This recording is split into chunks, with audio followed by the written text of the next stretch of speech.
Everybody, it's me. I'm Jonas J. Campbell. I'm a person, and I talk on the internet for a living. It's a funny thing, that job there, talking on the internet for a living. I also have some people here to help me out with that here on That Game Place Live. We have got so much to go through, and I can't wait to get into it. First of all, I need to bring in my usual co-pilot on this channel, Mr. Culture Casino. Culture, how you doing today, man? I'm great. I also talk on YouTube for a living now, and it's super fun. And we get to talk about great things like games. So we have the best job ever. Yep. Also joining us, high above the atmosphere, is someone ground control to well, I don't want to say Major Dave, but maybe what's the phrase I'm looking for here? I can't even remember it. I said I talk for a living, and then I go and do something like that. Let's talk about this guy though. You'll love him, Space Dave 2000. Hey everyone, how's it going, Culture? You're doing a great job on your property. I can see it from here. You're making great progress, sir. Thank you. I'm working. Yeah, got another greenhouse going in, so we're doing good stuff. It's perfect. I enjoy it. And also joining us, the only one of us who has actually gotten a chance to play Ladysmith Black Mambazo Wukong Wu-Tang Edition, Mr. Stone Cold Loki. Skull and tuck and roll. Good afternoon, gentlemen. It's great to be here. It's so glad to have you, and we really do need you for the topic that we are about to cover here. Black Myth Wukong soars to Steam's #2 most concurrent players of all time and is still climbing. This from August 20th, otherwise known as yesterday, from John F. Trent. Look at that right there. There's a teeny tiny little monkey man, and there's some big stuff right here. And there's a giant. Is that a statue, or is that a humongous, like, godlike creature right there?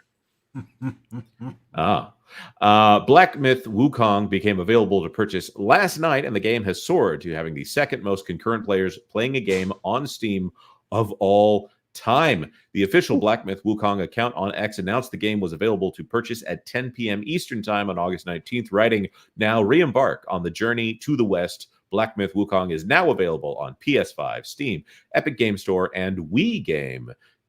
Confront your destiny on the journey westwards." Wii Game, that's nothing to do with Nintendo right there. Is that like WeChat?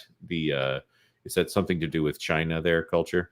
Probably, yeah. I would think like Weibo or Weibo or whatever they call their social media platform over there. Right? That would make sense. I'd like to play it on Wii U myself. I think that's a fascinating idea. I think that might be an underpowered platform to play this particular game. But okay.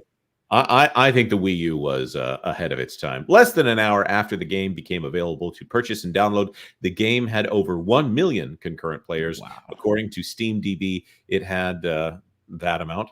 The concurrent player count has continued to rise since then. As of writing, currently the peak concurrent is of 2.1 million players. Wow. That's a lot of people playing this game right there. Now, my question is, do you think all those people paid for this game?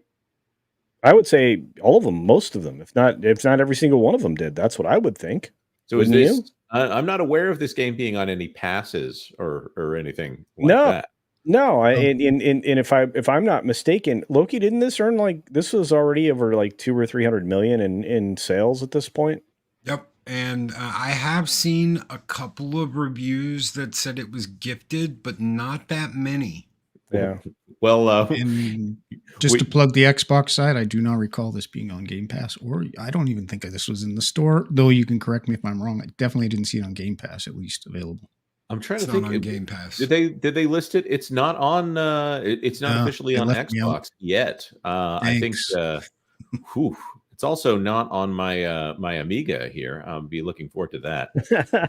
Commodore. Yeah, absolutely, Admiral. 2.1 million concurrent players is record breaking. I do believe it's gone up since then. It's gotten at least up to 2.4, according to some things that I've seen. It far surpasses the other single player games such as Elden Ring, Cyberpunk 2077, Hogwarts Legacy, and Baldur's Gate 3. Elden Ring had an all-time peak of 953,000, while Cyberpunk had an all-time peak of 1 million. Hogwarts Legacy at 880,000, and Baldur's Gate 3 had its all-time peak of 875.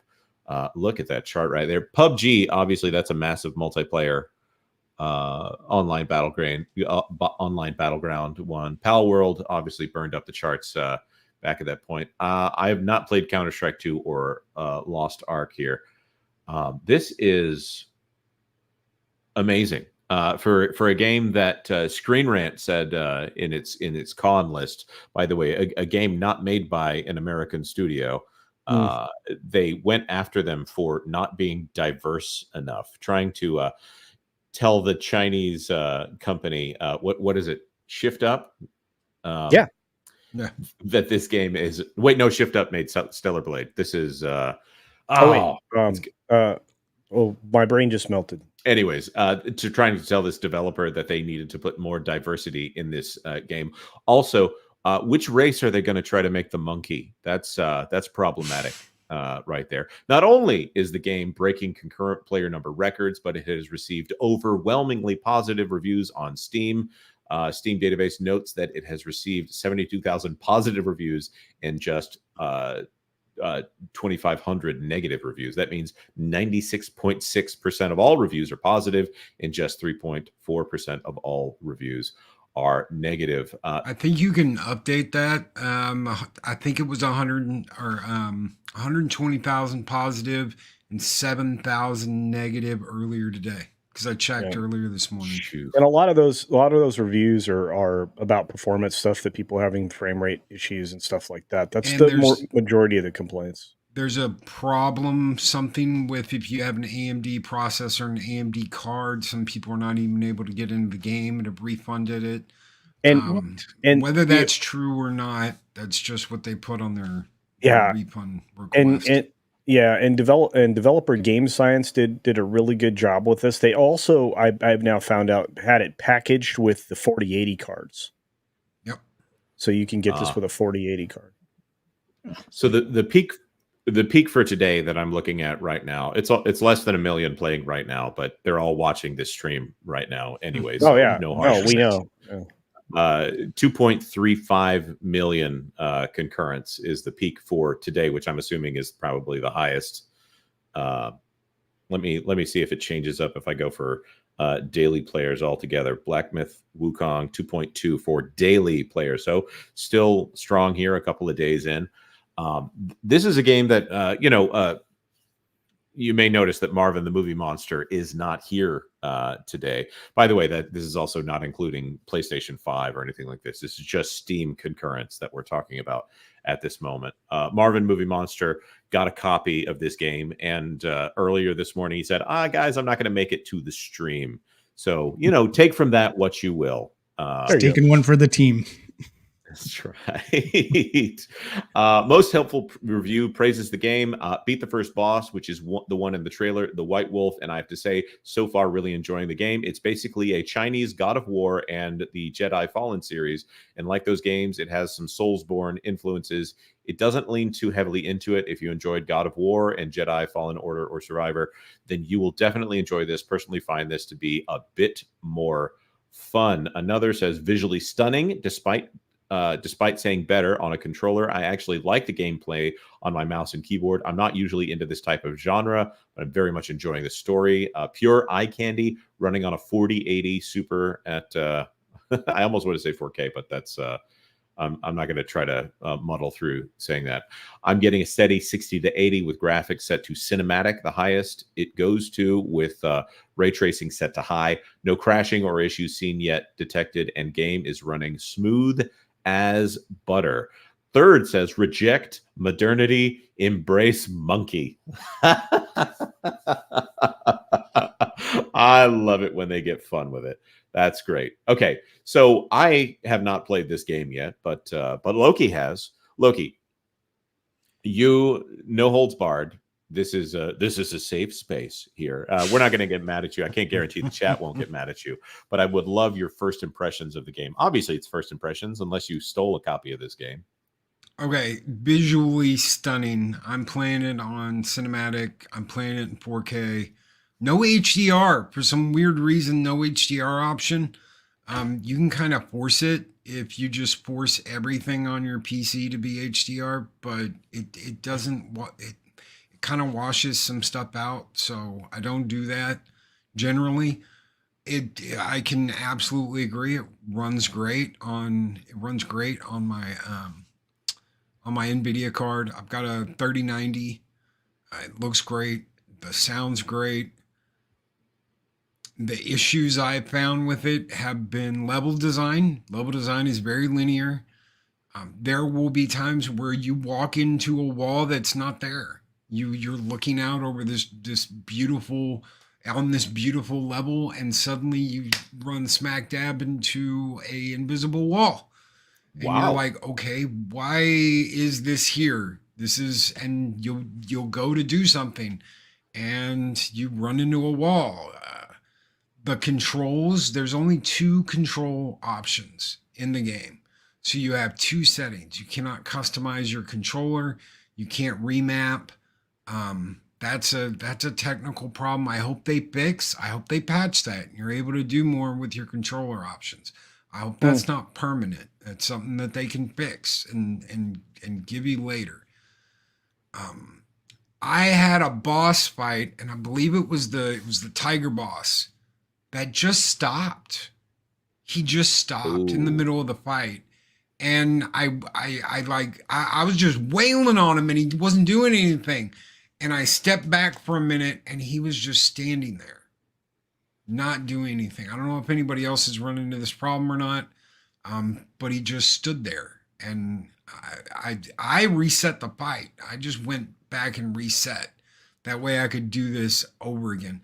It's a little buggy. The level design, it's fun. Don't get me wrong.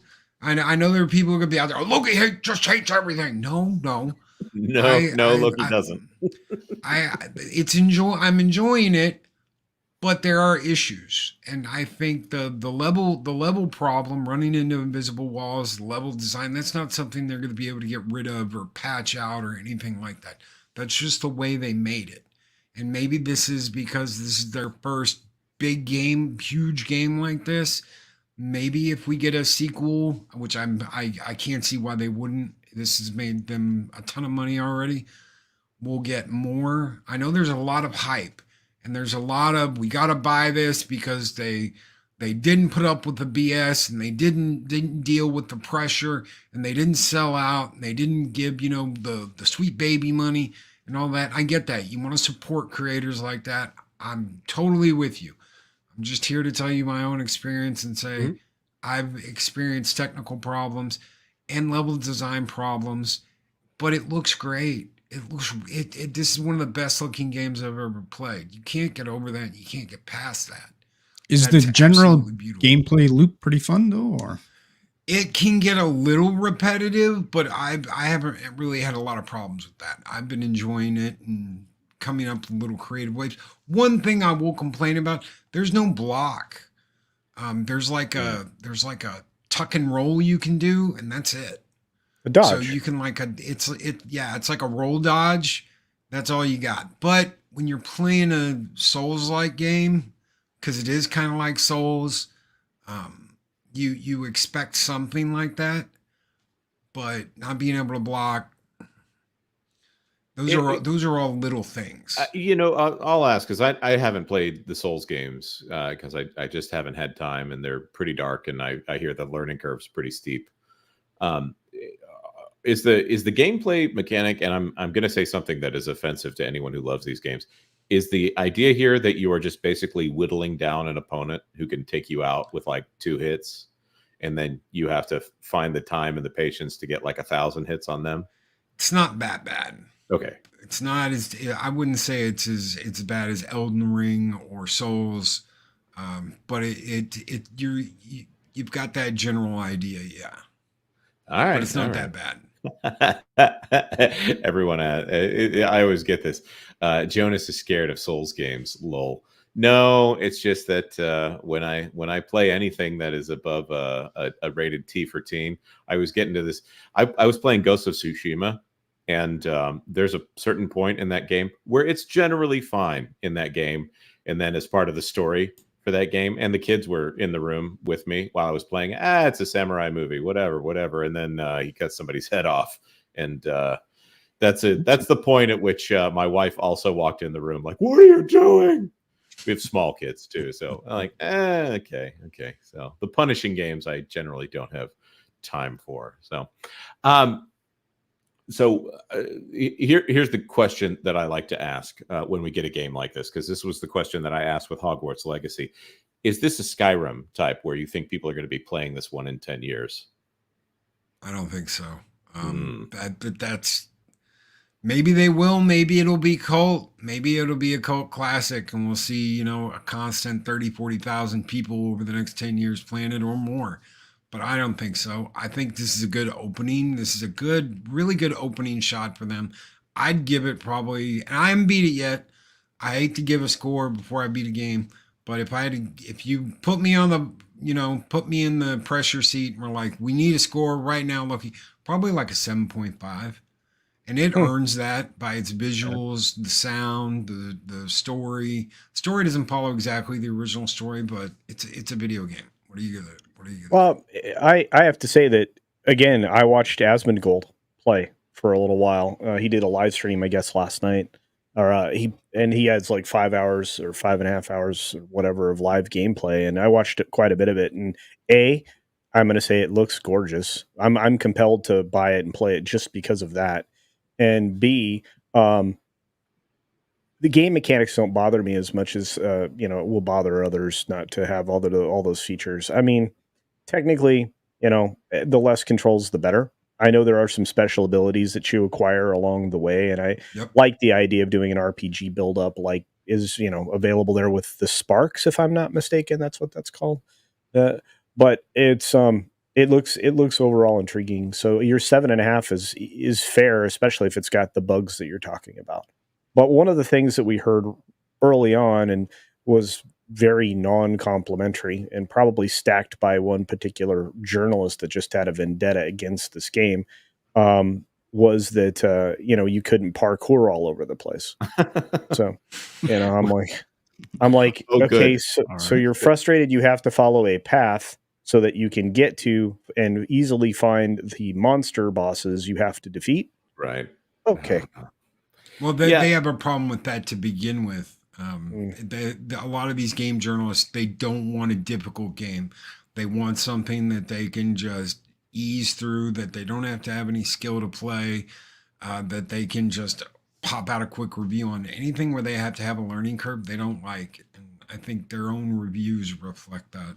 And the Cuphead's an example of that, right? Because when that came out, it just infuriated a lot of reviewers that they couldn't get through it. So yeah, they couldn't stand Nintendo hard back in the day. Here's the chart though for Black Myth Wukong. Amazing. That is amazing. But of course, we want to make sure that there's some easy comparison points here. Oh, sure. So let's go. And I'm not going to say what the game is, but we'll put this one up right here. This one, the number on the right. This is a game that just came out, and it looks like it peaked around 75 players.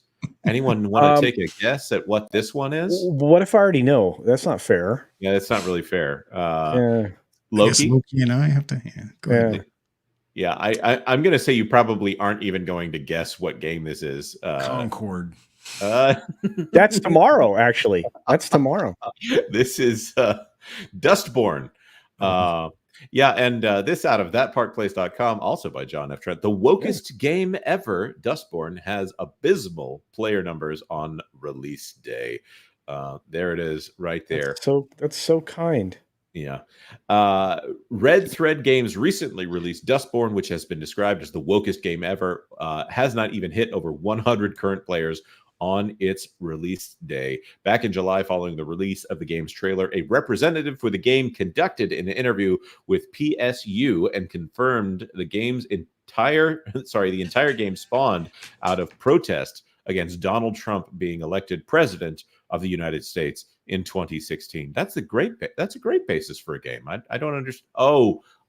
Against. That's okay. The representative was asked, what were some of the inspirations during the early makings of this game? For us, it always begins with the characters in the world, followed by the narrative. We generally have an idea of genre, setting, mood, and tone, who the protagonists are, and then we build the game around that.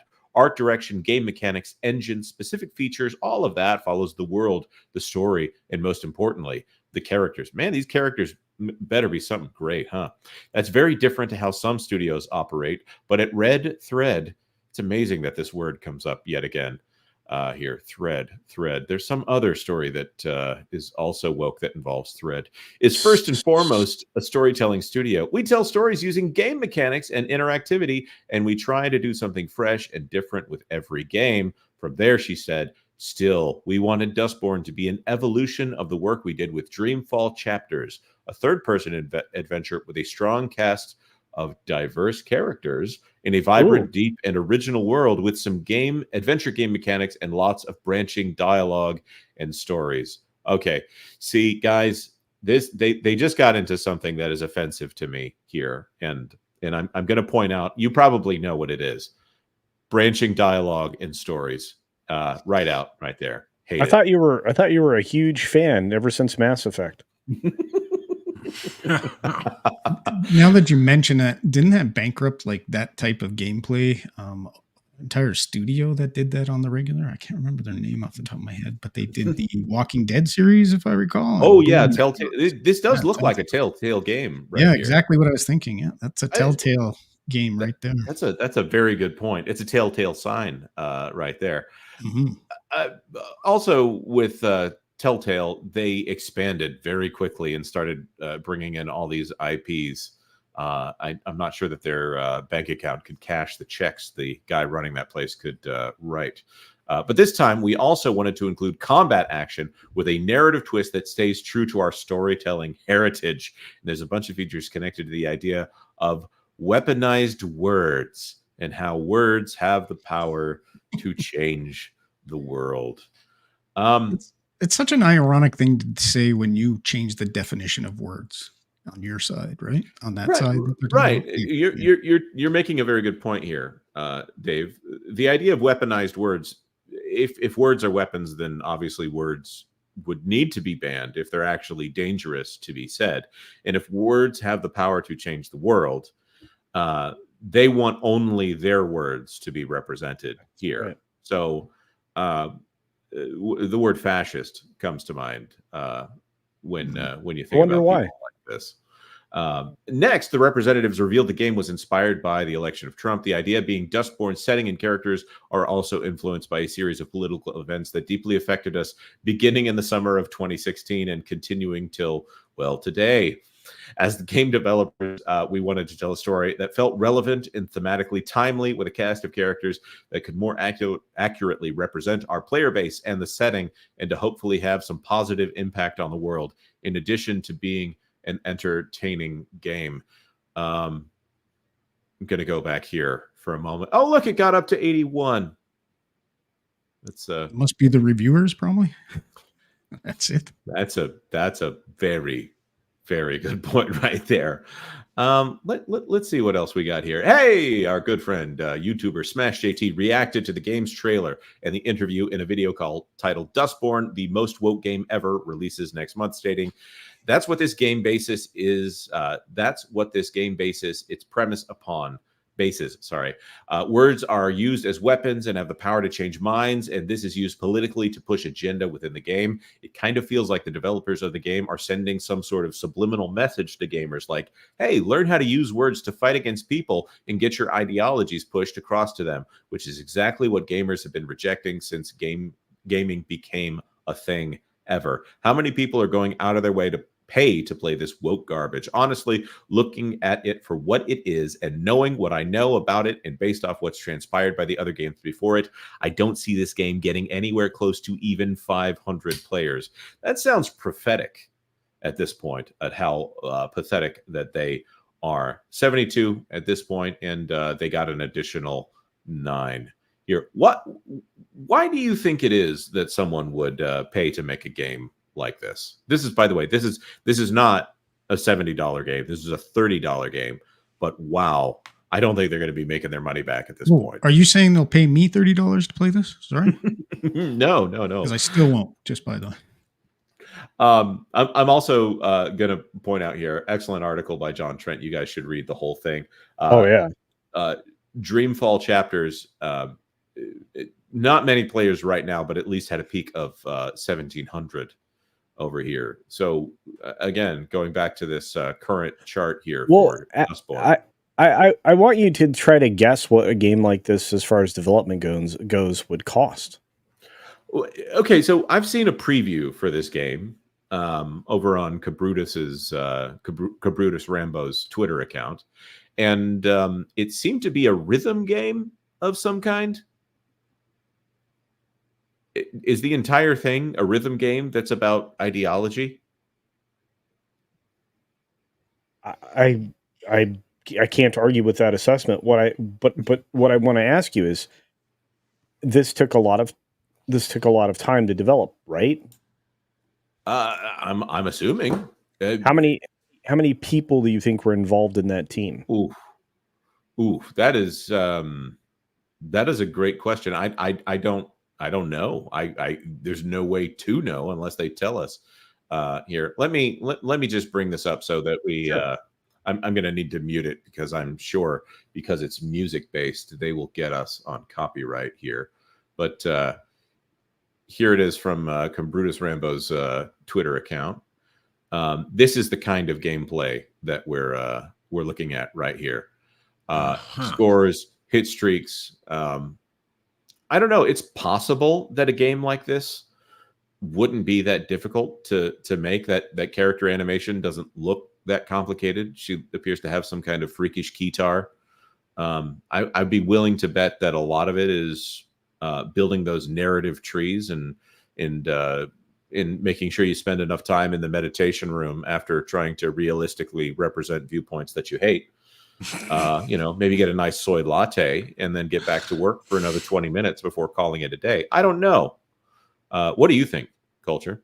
Well, I think you have to come up with all these animations that, kind of fall in line together. And once you have all of those, it's just a matter of, Look at this, though. They've got that mindless sway that is everyone's telling me is great from all those Mass Effect games. Yeah, no. I mean, and that's, again, it's part of the problem. It's the same movement cycle that they go through. So my thought here is, it obviously took time to come up with the rest of these things, like the songs and obviously the great lyrics that we just read there and everything that goes along with it. But this is being advertised as a fighting game. I get it. That's funny. That's really funny, actually. Oh, that's perfect. This isn't the only game I've seen like this. Have you guys seen the preview for Lost Record, Bloom and Rage? I have not. I have not. Tell us about it. If you look up Lost, it looks almost exactly like this. They're using the same art style.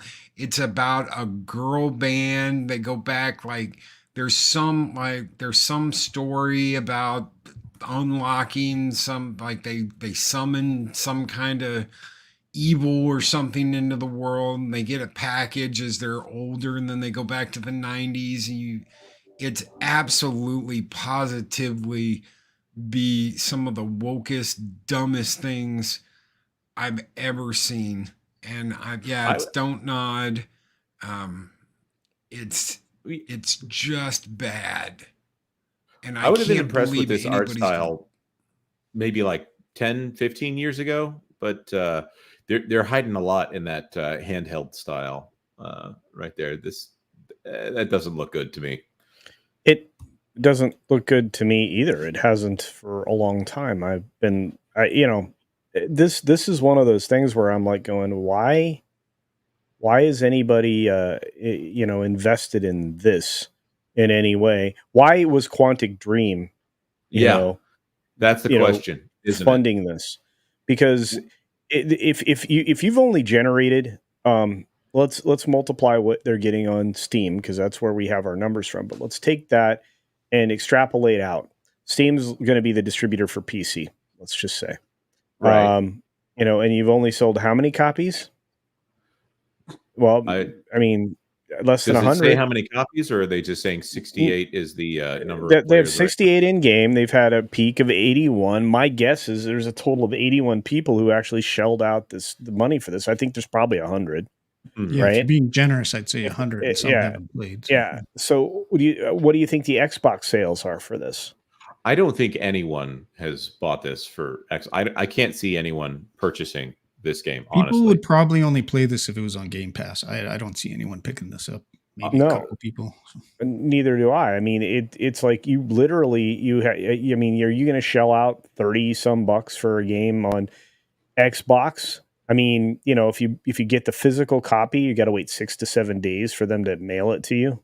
If you download it, I mean, you think you'd have some data on that, but I think Red Thread Games here basically, just needed, make work jobs for people for a while to keep preaching the garbage. And this is all this is this is just one giant serve up of garbage.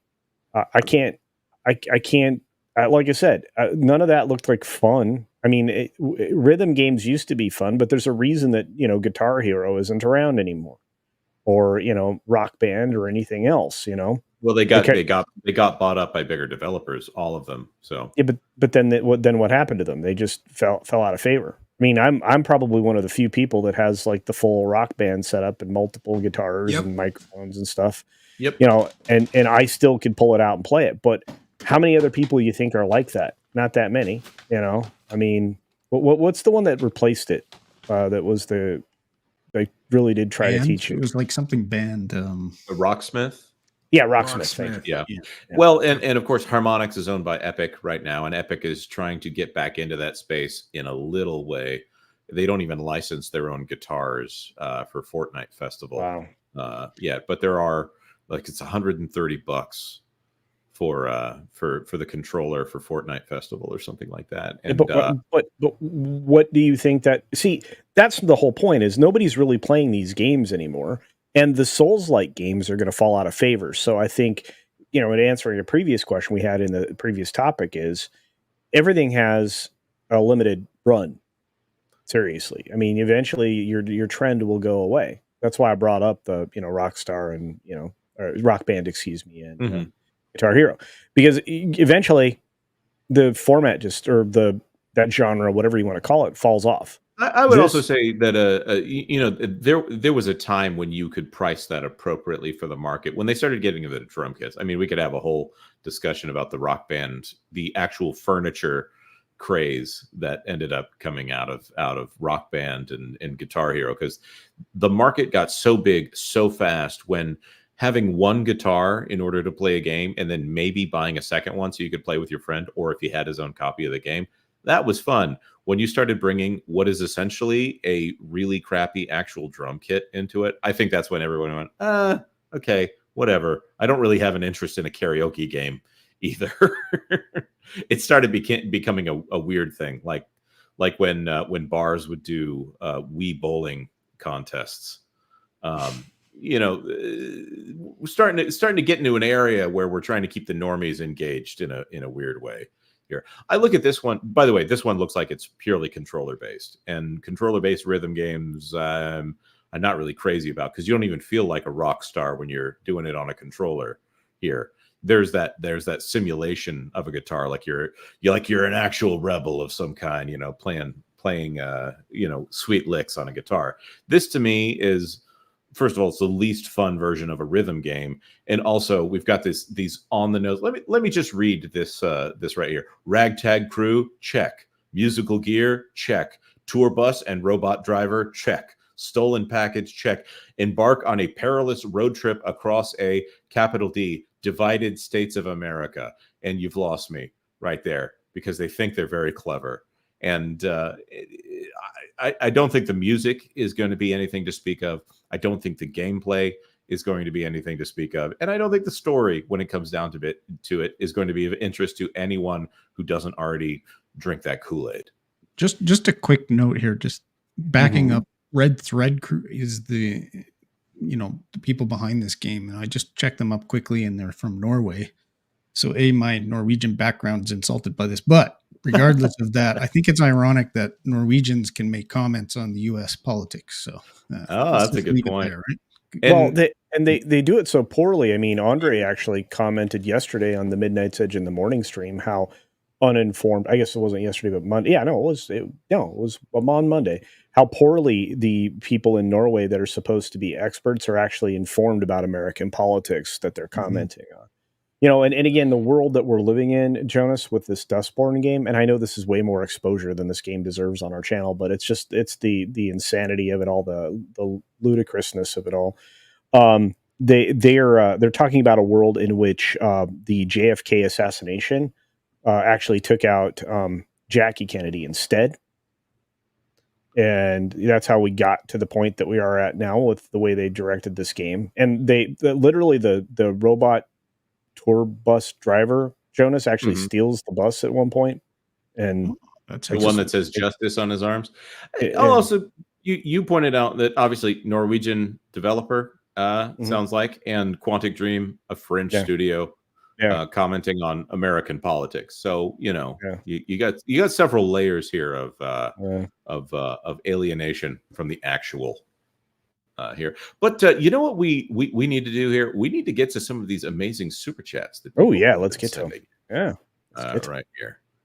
Abdelio for $2. Black Myth takes place after Journey to the West. I thought it took place as a retelling of Journey to the West, and there's a reason that people keep going back to that story, especially in China. Isn't Dragon Ball a retelling of Journey to the West as well in some way? Yeah. It's related. Abdelio for $2 more. I'd compare Black Myth more to Devil May Cry. Interesting. Probably because of the combat style. And the freakish animals. Yeah. Let me tell you, the wolves at the beginning of the game are intriguing to me. They look like they're kind of fun to fight with. Which wolf wins?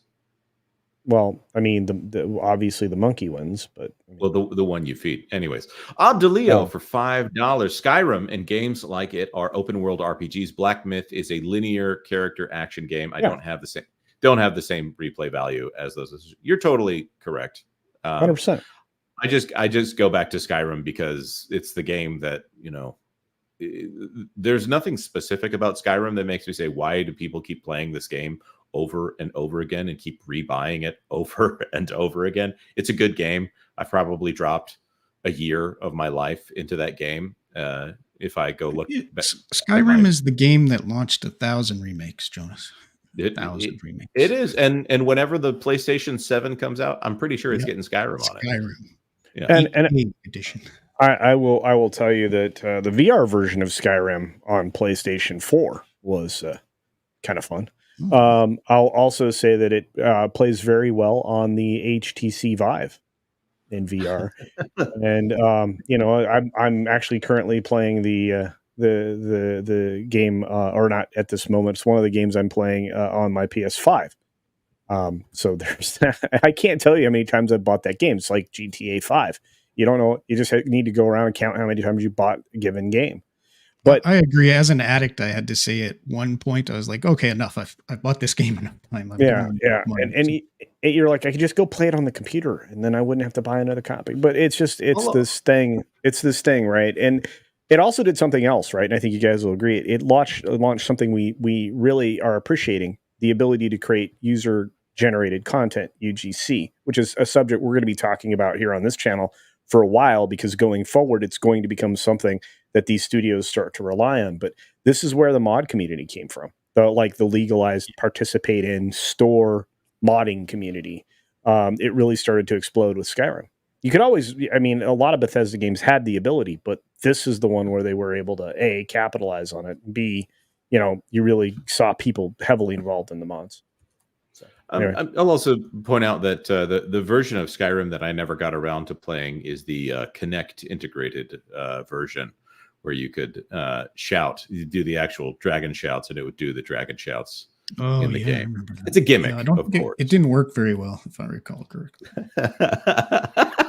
And that means the Kinect itself didn't work very well ever. No, right. But I tell you what, it is great for using as a 3D scanner for replicating things in your 3D printer. And it also does a very good job of motion capture if you don't have the money to buy a mocap system for whatever you're doing for that. Mm-hmm. I heard a rumor it was really good for Microsoft to spy on you too, but that's just a rumor. I don't know. Well, I tell you what, the PS4 camera was great at that too.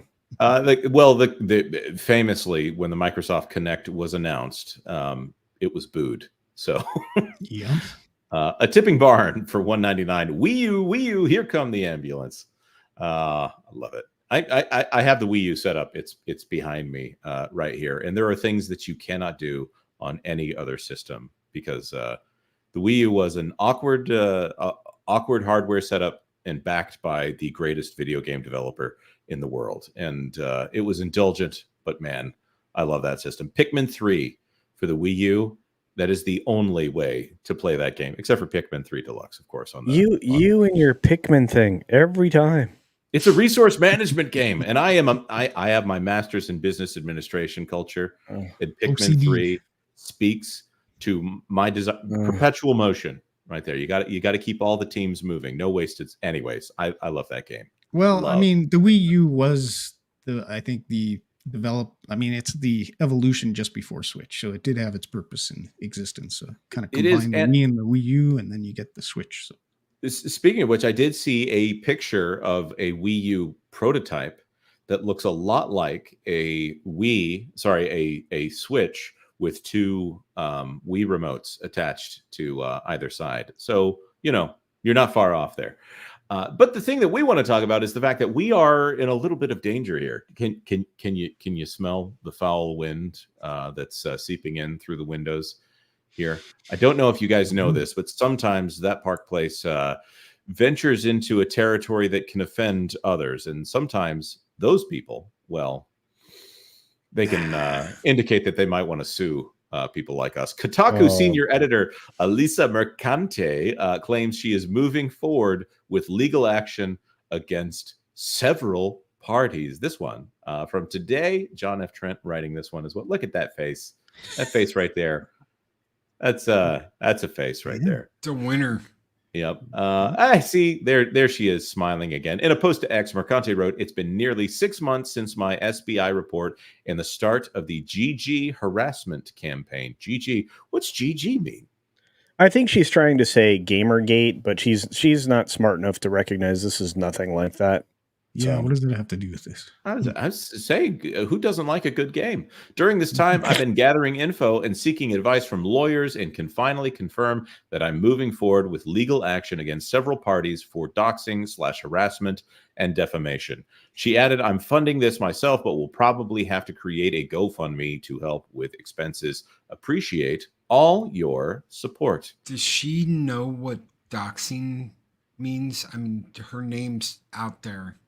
Maybe she info are out in the wild, so I wonder if she means, was her address published? I hope it wasn't published, and obviously no one go and harass Elisa Mercante. No one needs to be doing that. That's just not something that I support here. But if did someone release her actual address online? Because I don't think any of the people that we associate would pull something like that. No, I don't think so. But now, is she talking about, is she going to sue herself for trying to dox people on, the Steam platform and going into the Discord and trying to out all these people? Is she talking about herself? Yeah, there's a funny thing going on here. And I think this will be referenced later on. She does have a shirt that says something like Alyssa Mercante tried to reach out to my wife or something like that. Smash JT, obviously a constant target of Alyssa Mercante. So the question here becomes, when you have someone who works for a major publication and they cover other people, sometimes they don't like that coverage back. I'm saying that with full awareness of the position that I'm in here. So I don't know. I don't want to say all is fair, but maybe she needs to, for lack of a better term, man up a little bit. It is unclear which party she plans on taking legal action against. Mercante did threaten legal action against YouTuber Smash JT back in May. Mercante had previously sent Facebook messages to Smash JT's wife and admitted she asked her what she thinks about the father of her children harassing a woman online and laughing when she shares that someone they're supporting has been threatening to kill them for weeks. I don't know. I wouldn't love if my husband was doing this. I'm going to say Smash JT doing just fine over there, doing great work. Master of the TDS would then criticize Mercante as a hypocrite after she claimed that an individual was impersonating her sister and emailing her and asking for her comment on her actions, similar to how she messaged JT's wife. Master of the TDS wrote on X, so it's only okay when Alyssa does it. If anyone else does it, it's harassment. Here we go. Some chud paid for my sister's domain name and is emailing her and me for comment on my actions. Anyway, tell me again how this isn't a harassment campaign comprised of obsessive losers with too much free time. Well, I guess she's doxing her sister in this particular instance. Alana Mercante restoring ethics in gaming journalism. Oh, so somebody bought her sister's name as a domain name. That's trolling on a different level. Oh, that's funny. That's funny. Okay. Smash JT responded to this post writing, well, driving down what was presumed to be a one-way street. Should have checked the signs. I do not condone the actions of anyone doing this to get back at her, but man, it's funny to witness her short circuit in real-time contradiction. It's nice when someone does funny. It to you, is it? How the tables have turned.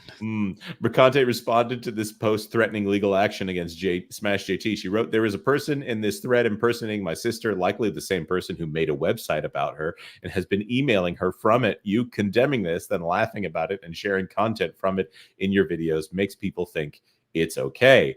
No, well, it's funny. Doesn't mean it's okay. DMing your wife after you've been harassing me for weeks is not remotely comparable to this. If you do not stop centering me in your content and emboldening these people to harass me, I will be forced to take legal action. Okay, wow. Guys, are we thinking that Smash JT is going to be the target here? Yeah, most likely. Yeah, but I think just see if we can get him on the show. Yeah, we should. We should. I think we've all been, enjoying his material for a bit. So I think he'd be great. And I have to tell you that he seems to be living his best life. His recent Twitter posts are great. He and his wife and his son, and he lost his computer to his son because of Black Myth Wukong. His son just took over. I mean, this is the kind of guy, he's probably doing some good stuff out there. Just saying. Mm-hmm. And he's grown really well over the last few months here, and I think that's great. She later added, I don't want to have to go this route, but I am prepared to. You will not bully me off the internet. You will not platform people who are stalking my family. How is he platforming them? By repeating that this happened? Any more that she's platforming them?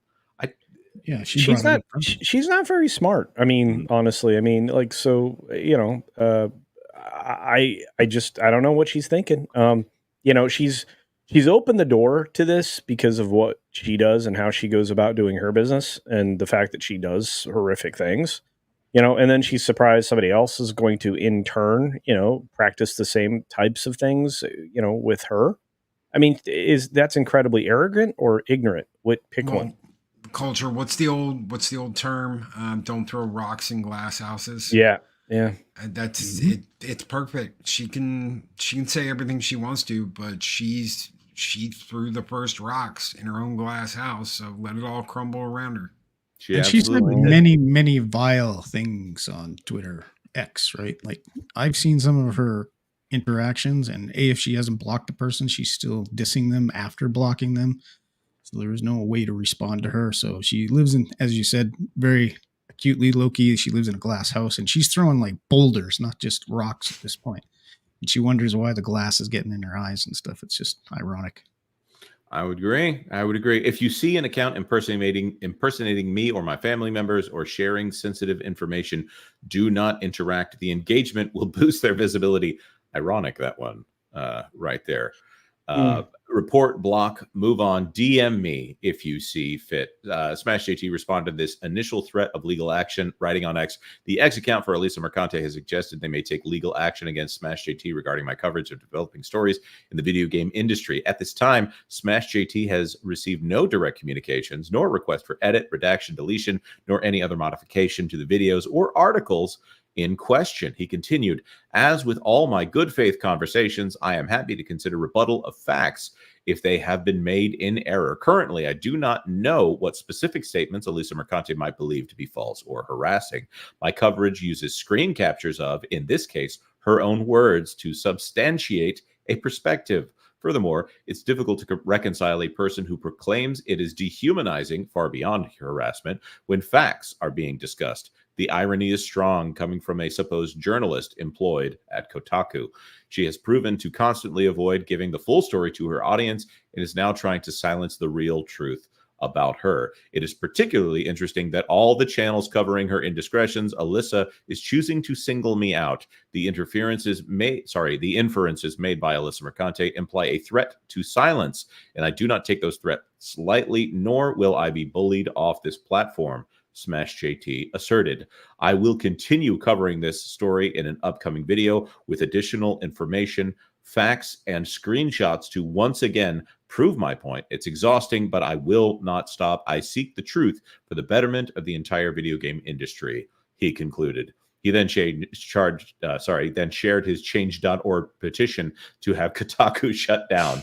The petition has 4,500 signatures as of this writing. Well, maybe if words can be weaponized in that way, it can do a little good in this world. Hey, that's more people that are playing than are playing Dustborne right now. That's right. Or ever will, actually. Exactly. Or what's this other game? Concord comes out tomorrow. How many people you think could be playing that game? 20. I cannot imagine anyone actually picking up that game in order to play it. Yeah. I look, to me, Smash JT is just going to do the same thing I would do. You know what, lady, do your best. Because I got a lawyer. And with that being said, I do want to read this $20 super chat from Kellen. Yeah. Here's some coin for your very own Ron Coleman to mail her another Go Fund Yourself memorandum. Sweet. She's trying to go fund herself for an attorney. This is why I refer to Ron Coleman as the legendary lawyer, Ron Coleman. His response basically was, we are in receipt of what you have sent. This was to a different, for those of you who are not familiar, that Park Place and John Trent received a communication from a company called Black Girl Gamers, which is essentially one person over there in the UK, for John doing accurate reporting, talking about how it appears that they're doing race-based hiring, which is illegal in most countries. Maybe not in the UK, I don't know, but they were apparently offended that we pointed that one out. To go to the Bob Lawblaw, sorry, it's not going to come through, is it? Bob Lawblaw, the Scott Baio character from Arrested Development. Why should you go to jail for a crime someone else noticed? Ron Coleman essentially answered with, we are in receipt of your letter. We've looked through the information and we found your claims meritless. We consider this matter closed. And my explanation of the letter took longer than the letter itself. So I do love me some Ron Coleman, and I will say we did send this article to him. Just hey, heads up, Ron. Just wanted to let you know. And he responded with a big smiley face emoji. If you're watching there, Alyssa, I'm okay. probably don't want to mess with that guy. He wins a lot. He's been successful to Supreme Court. I don't think you want to go toe to toe with him. Ooh. Jonas, I hope you took his last response and put it into plaque and then just put it on your back wall. That's a good. I had to do that. Mercante doubled down on her threat to take legal action against Smash JT at the end of May after Wix took his website down following a coordinated campaign led by Second Wind founder Nick Calandra. She wrote, "I am still pursuing legal action, so if you got a good New York City-based lawyer, DM me." So she doesn't even have a lawyer ready to go, obviously, and now she's looking for one. So I hear a duck quacking, you know what I mean? Yeah. I'm going to add here that she might just be trying to scare him. And there's a lot of words just being thrown around, until something happens. This is all just talk. Of note, Mercante has made previous threats, but has backed out of them and not followed through. The most infamous was when she challenged to fight anyone opposed to her promotion of woke ideology. And when we say fight, she was not talking about challenge to a debate of words. She was talking about a literal fight. She issued the challenge during an appearance on the Giant Bomb, saying, "I want people in the industry to be a little bit louder about people being mean to other people." And say it's not a good thing. Maybe say, "We don't want you around if you're going to be like that and hateful." And the games industry naturally, not because anyone is making them be diverse, because the world is diverse, you stupid monkey fighters. And if have a problem with that, come fight me physically, brother. Oddly, after issuing this challenge, one of the other individuals in the room then asked if anyone had taken her up on it. She responded, "No, because they are all profligate." The challenge was accepted by a number of individuals, including Vera Dark. It wouldn't surprise me if Rosk is in her friend list, this lady here. I'm sure. Wait, is this not fraud? Oh, well, sorry, I get the two confused sometimes. I just this woman right here, and I could use the word lady, but I'm going to say woman. I don't understand why someone is the way that they are. And I was having a discussion with somebody. I don't follow the idea of demon possession in the real world very closely, but she is on the list of people that come up if you want to make the case that demon possession exists in the world. That's as far as I want to go on the religious aspect here. But she's a real piece of work. Jonas is a person that always probably got their own way, always got the ice cream after they threw a fit at the store, always was coddled and anything you want and whatever you need will get you. And just this is what happens when you live a life like that. And she still blamed her parents, I bet, after all that. She still blames them for the way she turned out in the world is. And she got everything she wanted and still, yeah. And they were there. It was the white privilege she had to deal with growing up that just destroyed her.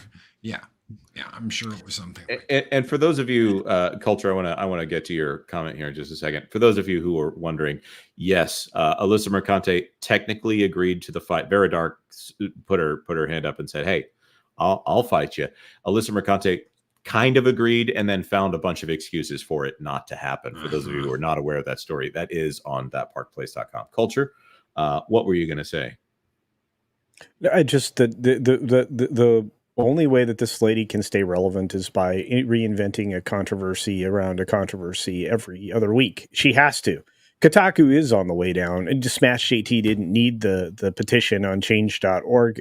Kotaku's on its way out the door, just like every other thing that Go Media or any of these other entities acquire. At this point, you have to consider how many of these holdings have turned into basically just brands that are sitting at a clearinghouse somewhere that aren't actually doing anything. We covered here on this channel the downfall of Kotaku Australia, which was merely just the ability to license their content and operate under their name in Australia. And it's just cheaper and more effective for them to do their own thing and get as far away from Kotaku and the other things that they had from Go Media and just run far, far away. So these digital media outlets are getting rid of themselves. And again, I think Alyssa sees the writing on the wall and wants to maintain her barely survivable salary in New York. think that's all this is. Because yeah, and you and I had this conversation about New York City. New York is one of the most expensive cities in the world to live in, and I don't understand why anyone would live in New York when you have other safer options. But I can understand living in fear if you live in a city like New York City. One thing that I want to point out about why, and of course, if you want to go look at the Twitter history between Alyssa Mercante and John Trent, or when she has responded to people who are specifically responding to that Park Place articles, that happens quite a bit. There's this article by, of course, the woman in question here. This was never about anything other than hate. We read this on this channel. It's one of hers. And I'm going to scroll down here and give you an indication of how much sites like that Park Place live in her head. So this week, it was Assassin's Creed Shadows. Before that, it was content warning added to a Capcom game. We covered that one here. Before that, it was a perceived failure of Flintlock. Yes, us as well. Before that, it was a female lead in a Star Wars game not being hot enough. That was the website.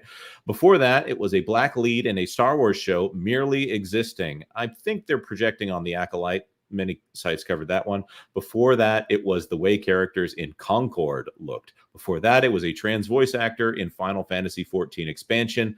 Before that, it was, there we are, Tiana's Bayou Adventure at Disney World. By the way, Disney World is 2 words. Actually, it's 3 words because it's Walt Disney World. But, who writes like this? Who does this? This is any college student would get slapped down and told you need to rewrite the whole whole thing. This is terrible.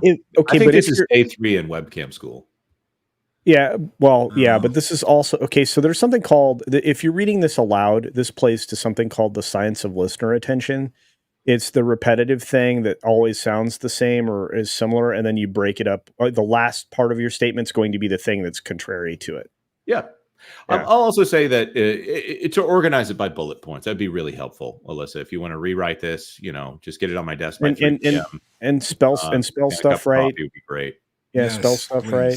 That'd be great. Conjugate. But if you were a publisher, Jonas, in real life, would you ever publish anything coming from this person? I can't imagine that I would. I mean, I will say this: that Park Place is open to additional viewpoints, and if she's listed as opinion, there's a possibility there. I wouldn't have to run that by John, because John is the editor-in-chief of the website, and obviously Pro runs it, and then Valiant has a relationship there as well. I think it would be kind of hilarious to try to figure that whole thing out. I can't imagine that she would want to, but if John she could, Trent should challenge her to an article write-off and see what happens. I would not her writing like that. Give them 1 hour in a subject, and John would destroy her because his recall of facts is amazing and perfect, and he can just spit something out that has all the history attached to it. There's no one like him out there.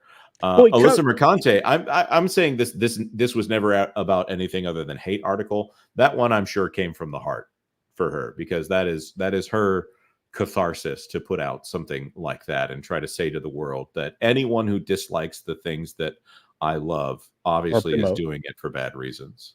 Yeah, I mean, yeah, she doesn't like people to go contrary of her sense of justice. I'm going to say it that way because that's the word they like to use incorrectly. Her sense of right and wrong is if it's offended in any way. I mean, this is what she does. So an amazing limited viewpoint of the world that you would get that upset over anyone who disagrees with you or says anything contrary to what you do. Critical thinking doesn't exist anymore as much as it used to. So. Now, before we move on to some of the other travesties going on in the world, we do have some good things that we could talk about before the end of the show. In fact, there's something amazing and wonderful that we can talk about before the end of this show. But before that, we really do need to get to Super Chats this time. Jay, for $5, the early access for War Within, the World of Warcraft expansion, starts at 3 p.m. Pacific tomorrow. I'll be playing for a bit. Silly work schedule. Jay, first of all, thank you very much for supporting the channel. And I'm glad you're enjoying World of Warcraft I love it when obviously Grums hasn't been at Blizzard for some time, but I love when we got to talk to him on that Park Place. No. So that was on the Pro channel. See, it gets very generalized sometimes, but thank you for being here with your silly work schedule, and I hope you have a great time. Tell us all about it, by the way. Pinochet's Helicopter Tours for 5, one of the greatest names on the internet.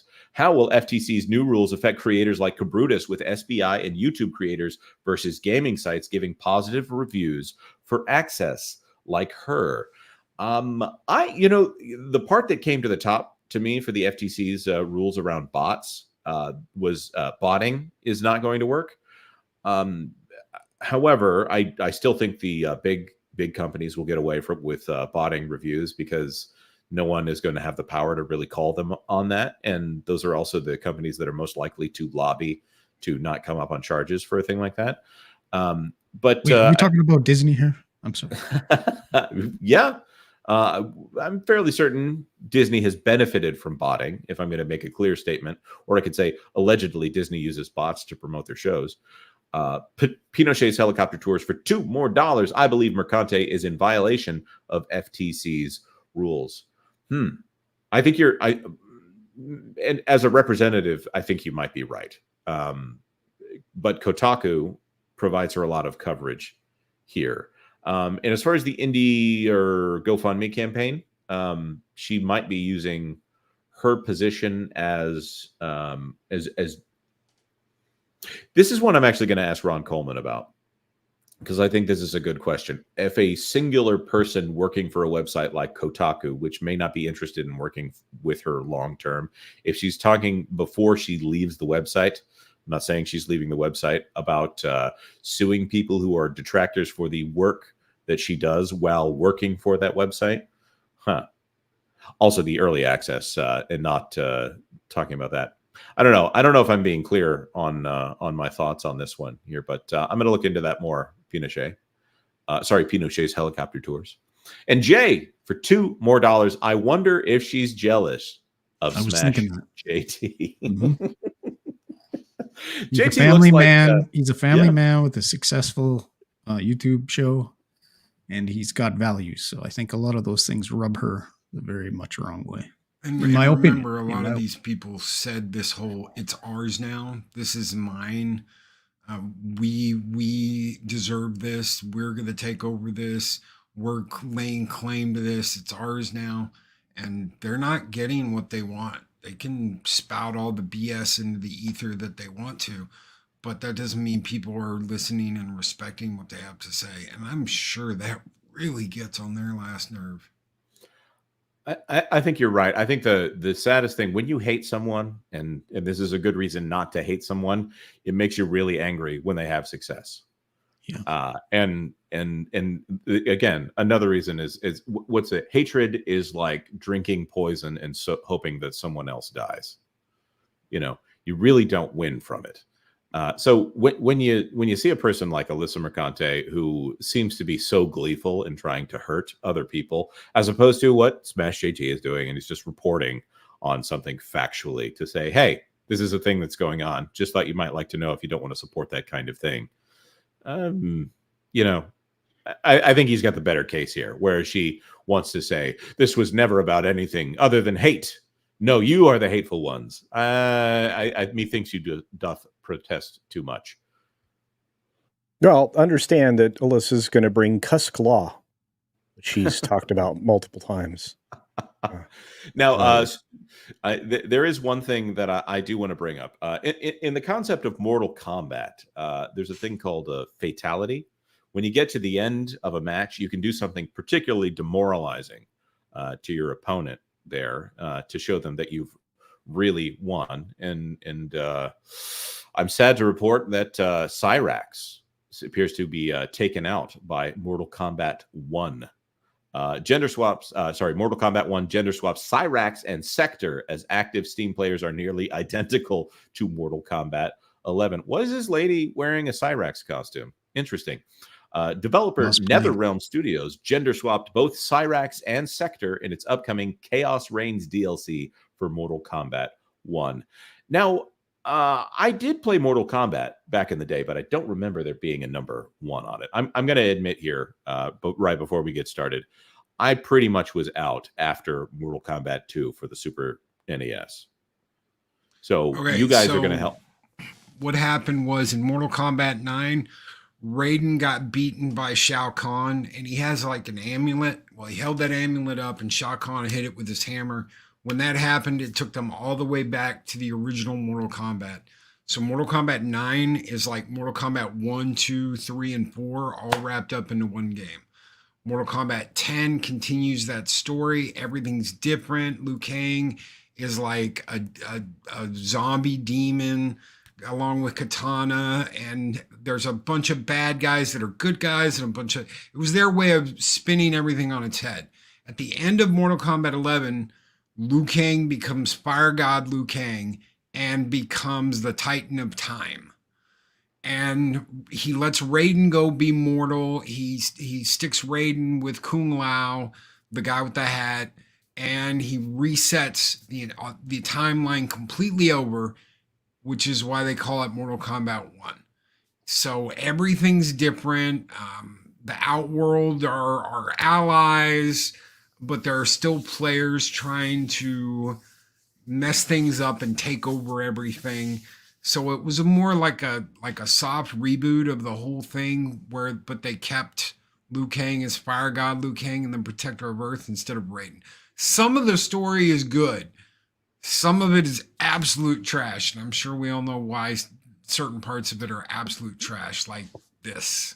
I won't buy this. I own all of them. I own every Mortal Kombat game. I've got a Mortal Kombat cabinet. I'm not buying this expansion. They really messed up Mortal Kombat. I'm not the only one who thinks so. There's a lot of people that are like, this is it. We're not doing it anymore. I don't care if they have Conan, the T-1000, and Ghostface from Scream. I'm not giving them any more money after this. Ghostface? Ghostface is just a dude. Why would that be scary to fight? If you got Fire God Liu Kang, why would you care about fighting Ghostface? I mean, Schwarzenegger, at least he's a huge dude who's also a robot. Anyways, I mean, Jax in the first game versus the second game. Okay, I could see why you would, rip your own arms off and have them replaced with robot arms. That makes sense in a Mortal Kombat sort of way. But Ghostface is a guy with a knife. That's it. Yeah, that's it. As noted on the Mortal Kombat website, the Chaos Reigns DLC or expansion features reimagined stories and gameplay for classic combatants. I see they're still doing the K's thing. Noob, Saibot, Cyrax, and Sector, while also welcoming new faces to the Mortal Kombat universe, Ghostface, T-1000, and Conan the Barbarian. In a post to YouTube on August 15th, the official Mortal Kombat channel revealed that both Cyrax and Sector have been gender swapped in the new timeline that the game introduces. Let's play it. Why not? It's cringe. Are we good on the audio on this one, you think? It's got music. Over here. Where are you? Over here.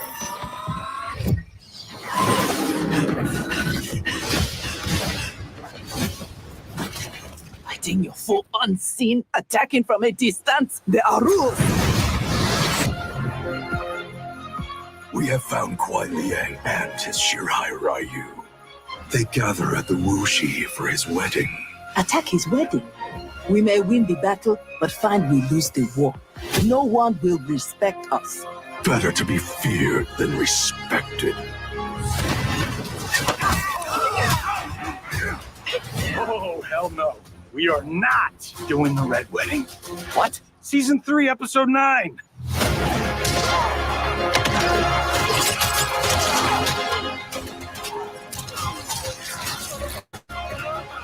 Well, that white guy's getting his butt kicked. Surprise. Yeah, that was a good point. First of all, the white guy is making the cringe references to Game of Thrones. He's also an idiot. And then he proceeds to get the smackdown from Cyrax. Also, that sounds like a put on Zosha accent. I'm sure I'm mispronouncing the name of that language. It's the Wakanda accent, for lack of a better way of putting it. That white dude was Johnny Cage, by the way. Yeah. Oh yeah, I know. I just was. It was a larger thing. When And did they he become Mark Ruffalo, by the way? Yeah. No, good question. Loki, can you correct me if I'm wrong? Weren't Cyrax and Smoke, I think, weren't they changed in 2 games ago? Didn't they have a storyline built around that? And they In were Mortal male Kombat characters? 9, Yeah. they're human. Yeah. They're male. They get turned into cyborgs along with Sub-Zero instead of Smoke. Smoke avoids it in the reset timeline the first time. I don't know what they're going to do. I know Sub-Zero is going to get killed in this and become Noob Saibot. The problem is that the guy who replaces him, the guy who becomes Sub-Zero in Mortal Kombat 3 is Scorpion in this game. Yes, Wait. you heard me correctly. So, It's like wait. convoluted storyline. Wait, Scorpion becomes Sub-Zero or Sub-Zero becomes Scorpion? Okay, so in the original game, the first Sub-Zero is killed in Mortal Kombat 1 by Scorpion. The Sub-Zero you get in the games after that is his brother. Yeah.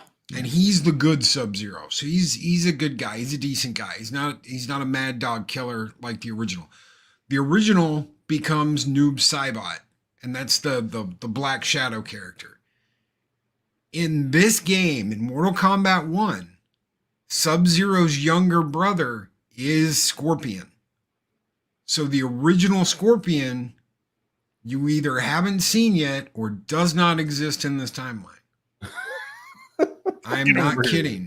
I'm not kidding. The younger Sub-Zero, the Sub-Zero you get in Mortal Kombat 2, 3, 4, and so forth, is Scorpion in this game. Okay. So I have to bring this up. Have you guys read this backstory, by the way, for Cyrax? Since we're talking about weird changes to backstories here. For Cyrax, her unorthodox methods have earned her the watchful eye of the Lin Kuei. Cyrax joins Mortal Kombat 1 when Chaos Reigns launches September 24th. The accompanying image provides new biographical details on the gender-swapped character. Cyrax was born into the Zaki, one of the Lin Kuei's many sub-clans. For generations, by the way, why has it got to be a sub-clan? For generations, it has maintained a quiet presence in Niger's Air Mountains, where it stands ready to defend Earthrealm. A martial arts prodigy, Cyrax was the youngest Zaki to ever become an active Lin Kuei warrior. That success earned her an invitation to serve directly under Sector.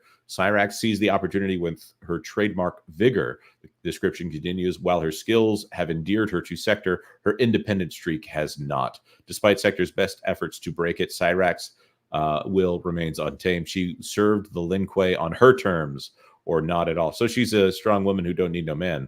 I'm going to say that real quick. And apparently this clan of ninjas also has a Nigerian branch. So, okay. It's a different direction than the original game, so I'll say that. It strips the storyline aspect where their personalities were taken basically when they would become the not robots, the cyborgs, correct, Loki? Weren't they stripped of all their personality? They were stripped of all their personality and they became assassin cyborgs. Yes. From my understanding, they are not cyborgs in this. They are wearing suits like Iron Man. That's why when her face mask comes back like Iron Man, she's like, where are you? They did that just to show you her face real quick and put the mask back on. They're not going to be cyborgs like they were in the original Mortal Kombat. These are suits. Sounds like Marvel rewriting everything. Yeah. This is who owns NetherRealm right now? Is it Activision? WB. That's it. And WB is currently considering selling their entire games division at the moment, which is probably also why they ended up with all of these movie tie-ins. Here, I don't think that this is going to be successful for them. What do you guys think, though? I mean, obviously, Loki, you're a big Mortal Kombat fan. Are you going to be getting this DLC? No, I will not be giving them another penny. After the last game, there was some good stuff in the last game. I like the idea. I really love the idea of Liu Kang put Raiden with Kung Lao, his cousin, and they're brothers. And it's like this really cool man. You know what? If the guy I trusted most, Kung Lao, who's another champion of Mortal Kombat, I'm gonna put my boy Raiden with him, and I'm gonna make them brothers. That way, they're there for each other if anything happens. They're there to watch each other's backs. They'll be okay. I liked that idea. I really did. A lot of the other stuff they did though was just dumb, like making Sub-Zero's brother Scorpion. There's no sense in that. Reptile's not really Reptile. He's like he is, but he isn't. And Smoke, a lot of them just don't feel right. They don't feel like they used to. They don't fight like they used to. They don't. It's not the same. And after putting up with all the BS that NetherRealm has done to Mortal Kombat 1 over the past year, I'm just like, someone asked me there, man, aren't you ready to go Conan? And I'm like, and the T-1000 from Terminator 2. Oh, but Ghostface. I don't care. I don't care this is the only way, guys. This DLC costs as much as the game right now. This is the only way you can get those characters is with the new story DLC. So basically you're stuck. If you just wanted the characters and you didn't want the story DLC, there's no way to do that. You have to pay for the new story DLC to get the new characters. That sounds like a really easy way to avoid it, though. Just don't buy it. Yeah, I mean, and look, I mean, the monetization schemes they've been coming up with to try to get people to add to their bottom line, it is really kind of garbagey. But this does make it for a rather easy decision. You don't want this trash story, then you don't buy this trash DLC with these trash characters. I think that's a very simple statement, Loki. You nailed it. Thank you. All right, and Go ahead. Sorry, go ahead. I just want to let people know I put a poll in the chat for whoever's here for our next story here. By the way, apparently Niger is the name of the country, not Nigeria. That's my mistake. My African geography is lacking, but I do know about Djibouti. So you are forgiven. While we wait for the results, there has anybody seen the previews here? This trailer was shown at Gamescom, and there's a new series coming to Prime Video. You know, that humongous mega corporation that makes television shows on occasion. Prime Video's animated anthology series Secret Level reveals full list of featured games, including Pac-Man, D&D, gets premiere date and teaser. Everybody all right? Yep, sorry. That was my guitar falling over. Okay. Prime Video has officially unveiled its new adult animated anthology series. Oh, an adult animated Pac-Man series. That's a headline waiting to be made right there. The 15 episodes, the same guys who did Love, Death, and Robots. Anybody watch Love, Death, and Robots? No, I heard it was a little too over the top and a little too sexualized, if I heard correctly. So. Yeah, it was heavy on the special effects. And I think Tim Miller was involved in that show in some way. I might need a correction on that. 15-episode series, which will premiere on December 10th, will feature games such as Pac-Man, Dungeons and Dragons, Crossfire, Exodus, Spelunky, Warhammer 40K, and various PlayStation titles. Okay, I'm going to take issue with this sentence right here. I know that Dungeons and Dragons has video games, but Dungeons and Dragons is not a video game. Correct. Yeah. And also Crossfire, is that a video game? You know, for me as a child of the 80s, when I hear Crossfire and game, I think of that little tabletop thing with the spinning with the rubber band, little pucks. Yeah. For me, any PC gamer from like the 2000s probably remember Crossfire, as you could crossfire your ATI cards, right? You could get two of them and crossfire, correct? Yeah, you had to have that little special cable. Yeah, the cable that. Yeah. That's a flashback. Yeah, I remember the Voodoo FX cards. Yes. You could double. Yeah. In looking at this, by the way, it looks like Ubisoft layoffs is going to be our next story. Yeah, it is. There is one story in particular, even though there is, of course, Pac-Man in somewhere in here. I'm always curious. Looking at this list, there's one in particular that makes me very curious. So obviously, Armored Core, Concord. Not looking forward to that. Crossfire, Dungeons and Dragons, Exodus. I do have a game on Exodus. It's called Joshua for the NES, and it's about.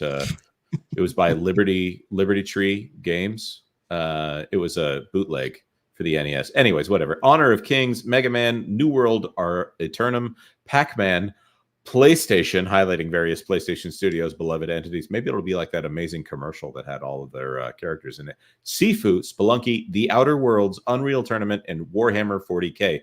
Again, Warhammer 40K, it has games, but it is not a game. I don't know. Anybody seen this yet? No. You know what's funny? I was thinking about Sifu earlier when you asked me about Black Myth Wukong, how replayable it is. I really enjoyed Sifu. I haven't played it since I beat it. It's just one of those games that once you get past it, you're just like, eh. It's fun. It's entertaining. It looks great. The art style's good. But once you've done it, there's no real reason to go back and do it all over again. I don't know why they would make a TV series about half of those games when there's so many other wonderful games they could have made it about. I just don't understand their choices here. Yeah, let's play the trailer. I was a little confused. If I hadn't been told I should be looking for video game things, I don't know that I would have actually known this was a video game trailer. So let's see what we got here. Grabbing my popcorn. Let's do this. Okay, so obviously 40K. Again, I wouldn't know it's just right off the bat. I wouldn't know this is a video game trailer or a video game based thing if you show me 40K, because I associate 40K with tabletop, but whatever.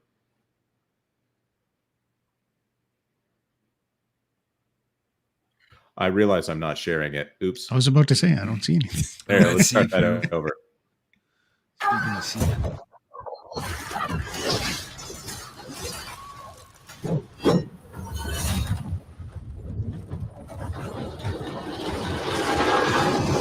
It's time. This world has waited for you. I would guess that's Outer Worlds right there, but I don't know. Anybody recognize that one? It looks like Outer Worlds. Yeah.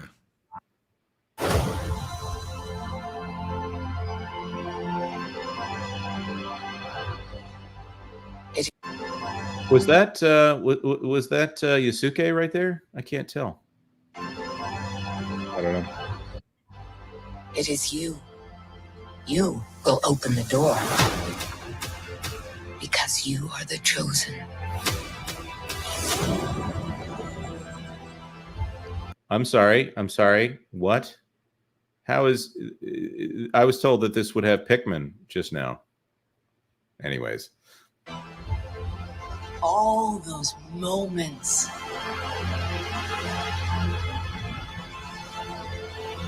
It's a new adventure.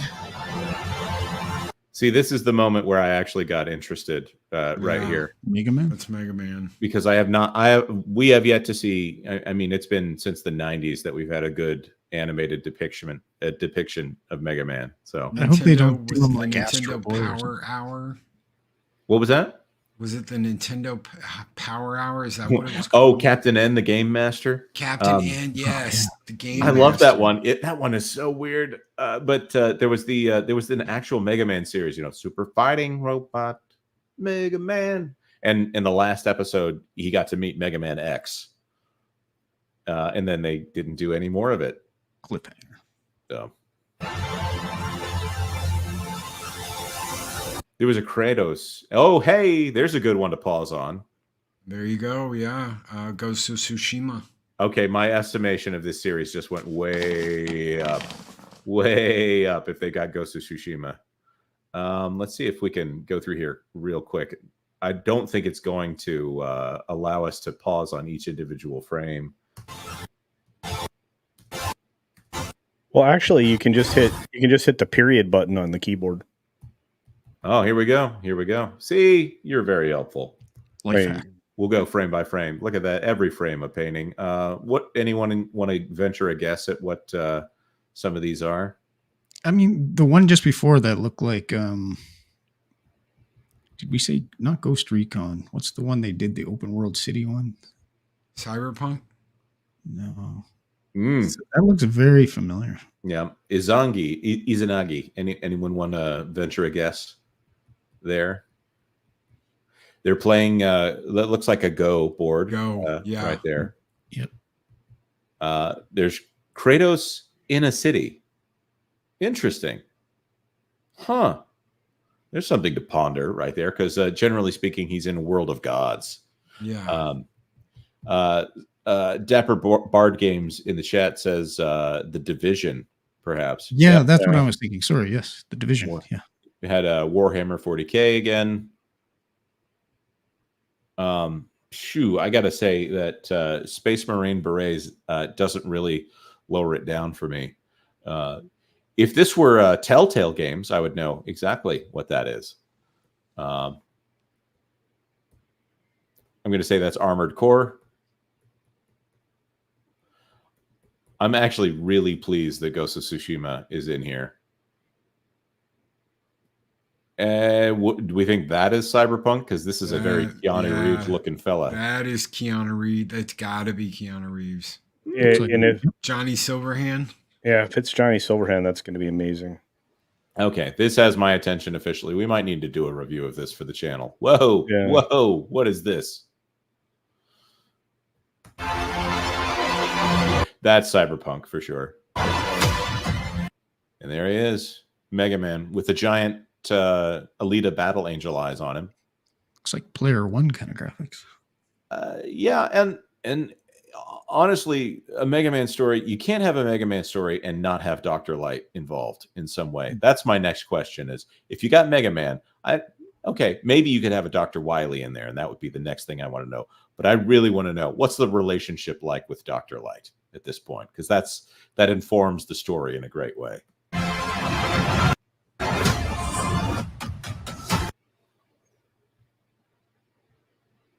I don't know. Is it just me, or do all these videos tend to use this generic type music? It's like everything I've seen now. That's because they're getting it off of Shutterstock. Yeah. It reminds me of the old movie previews where they'd have the same guy this summer, you know. Don LaFontaine, the In a World. Yeah, exactly. That's where we've gone now, to just this music. Yeah, for a long time it was Inception horns, and now, you know, the blah, okay, Warhammer, Unreal Tournament, okay, Eternum. See, I just look at this and this doesn't remind me of Dungeons and Dragons. This reminds me of the current company that owns Dungeons and Dragons. That logo's a little too clean. Yeah, Wizards of the Coast. Yeah. I only saw 1 millisecond of Pac-Man in there, right? So, he gets the closer. Spelunky. Oh, okay. And Concord is in this game. They didn't show Ghost of Tsushima. You're right. Well, they showed PlayStation. Oh, okay. That makes sense. And I don't know. You have a game to play.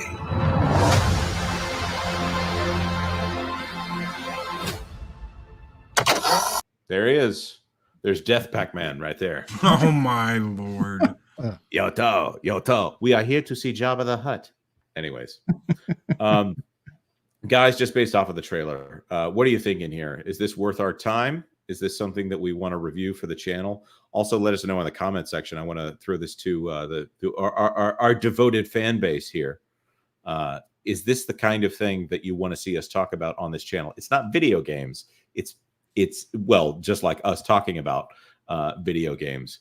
Do you want to hear us reviewing a video game TV series?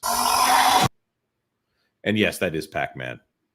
Critters Pac-Man. Someone say Critters Pac-Man. Yeah. Right on. This is the problem with Pac-Man adaptations. I like the old cartoon version that was based directly off of the cabinet. And anything outside of that gets real weird, like the Pixels version of Pac-Man that chomps off the guy who created Pac-Man's arm. Of course, that wasn't actually the creator of Pac-Man. They're pulling a gag there. Also, before we get into the next story, which we're going to be talking about Ubisoft, Morgan King, have you heard that Harry Potter Quidditch Champions will not have microtransactions in the game?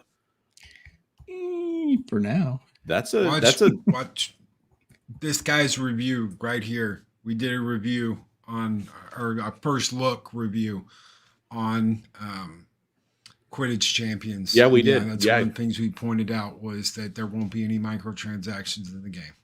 Yeah. Yep. I like it when they make games this way, and I think it makes it better at marketing to kids. I wish that I felt that Hogwarts Legacy was appropriate for kids, but the weird pronoun stuff and the fact that you got teachers making sure to point out to kids their sexual preferences weirds me out a little bit, so I didn't let my kids play that one. It's a Harry Potter game, and I don't think it's appropriate for kids.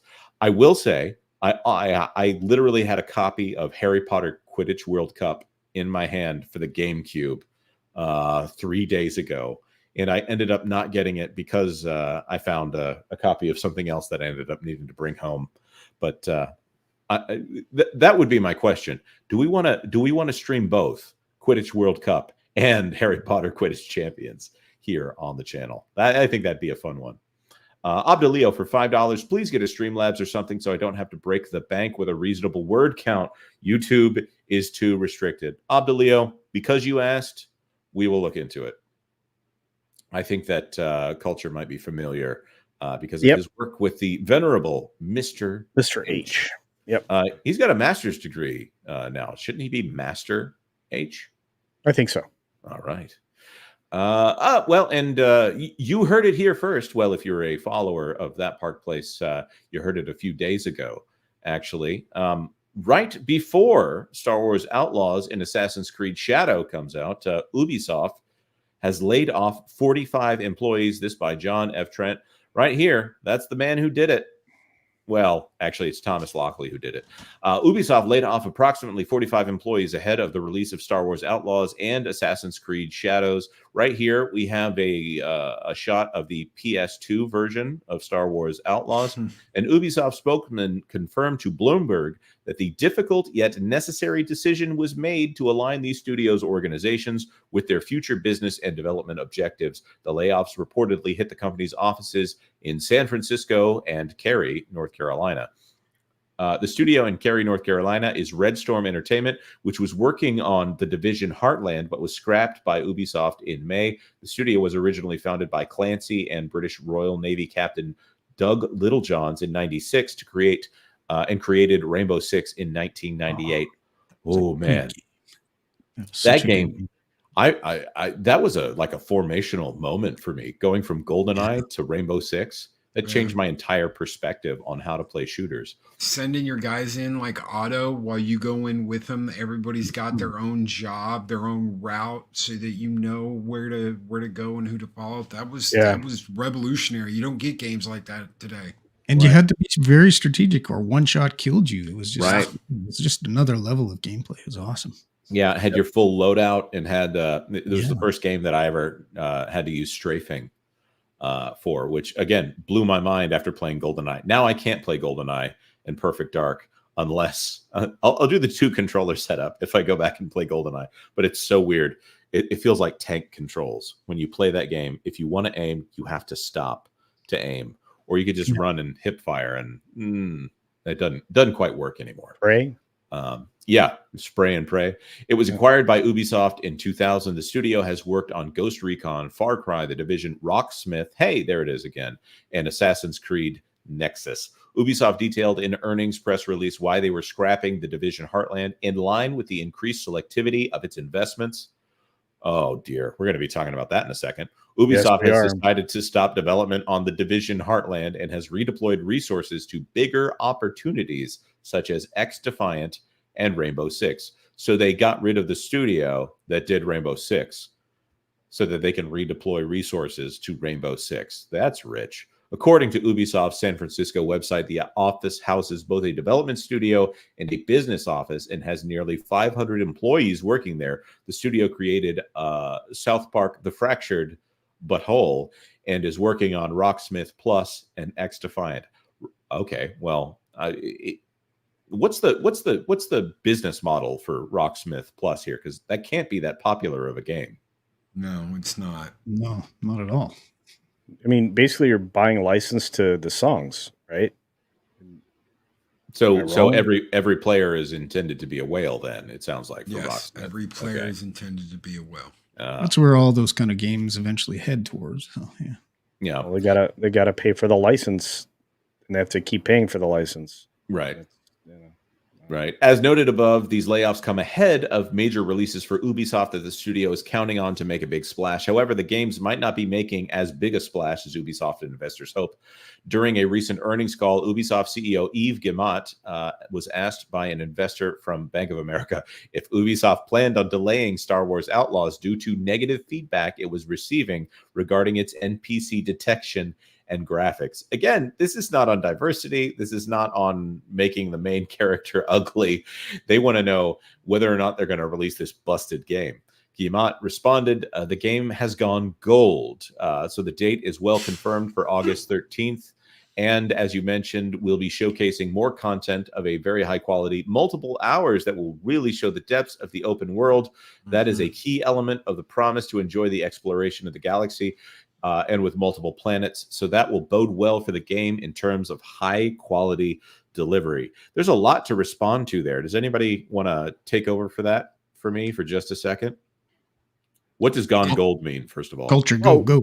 Yeah, okay. Gold means that the game's done. It's ready to press. In the old days, we used to actually press things on disc or on cartridges or stuff like that. So when something goes gold, it's done. It's ready to be delivered. So when you see something like that, and it was confirmed for August 13th, they are going to showcase it. They're going to put it out there for everybody to look at. And then they did.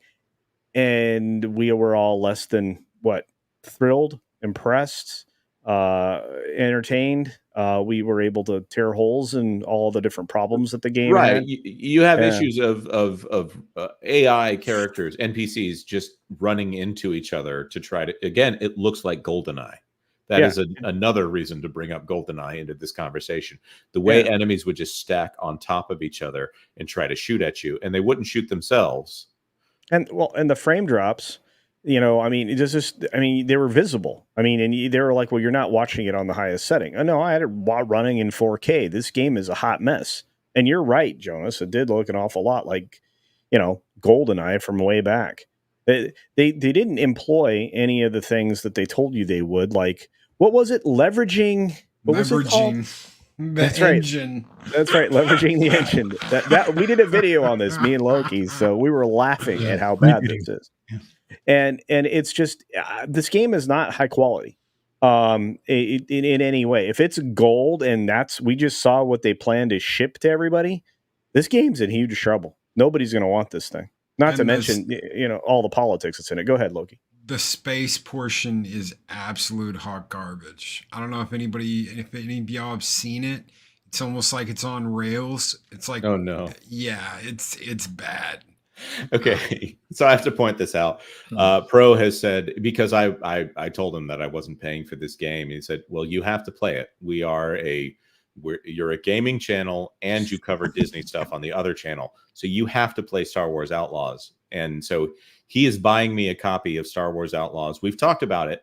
I could play it on the PS5, but we're going to be playing it on an Xbox Series S because that is a reasonable system to be playing an Ubisoft game on. So we're putting the problem back on Ubisoft. If this can't run on an Xbox Series S, this game is doomed.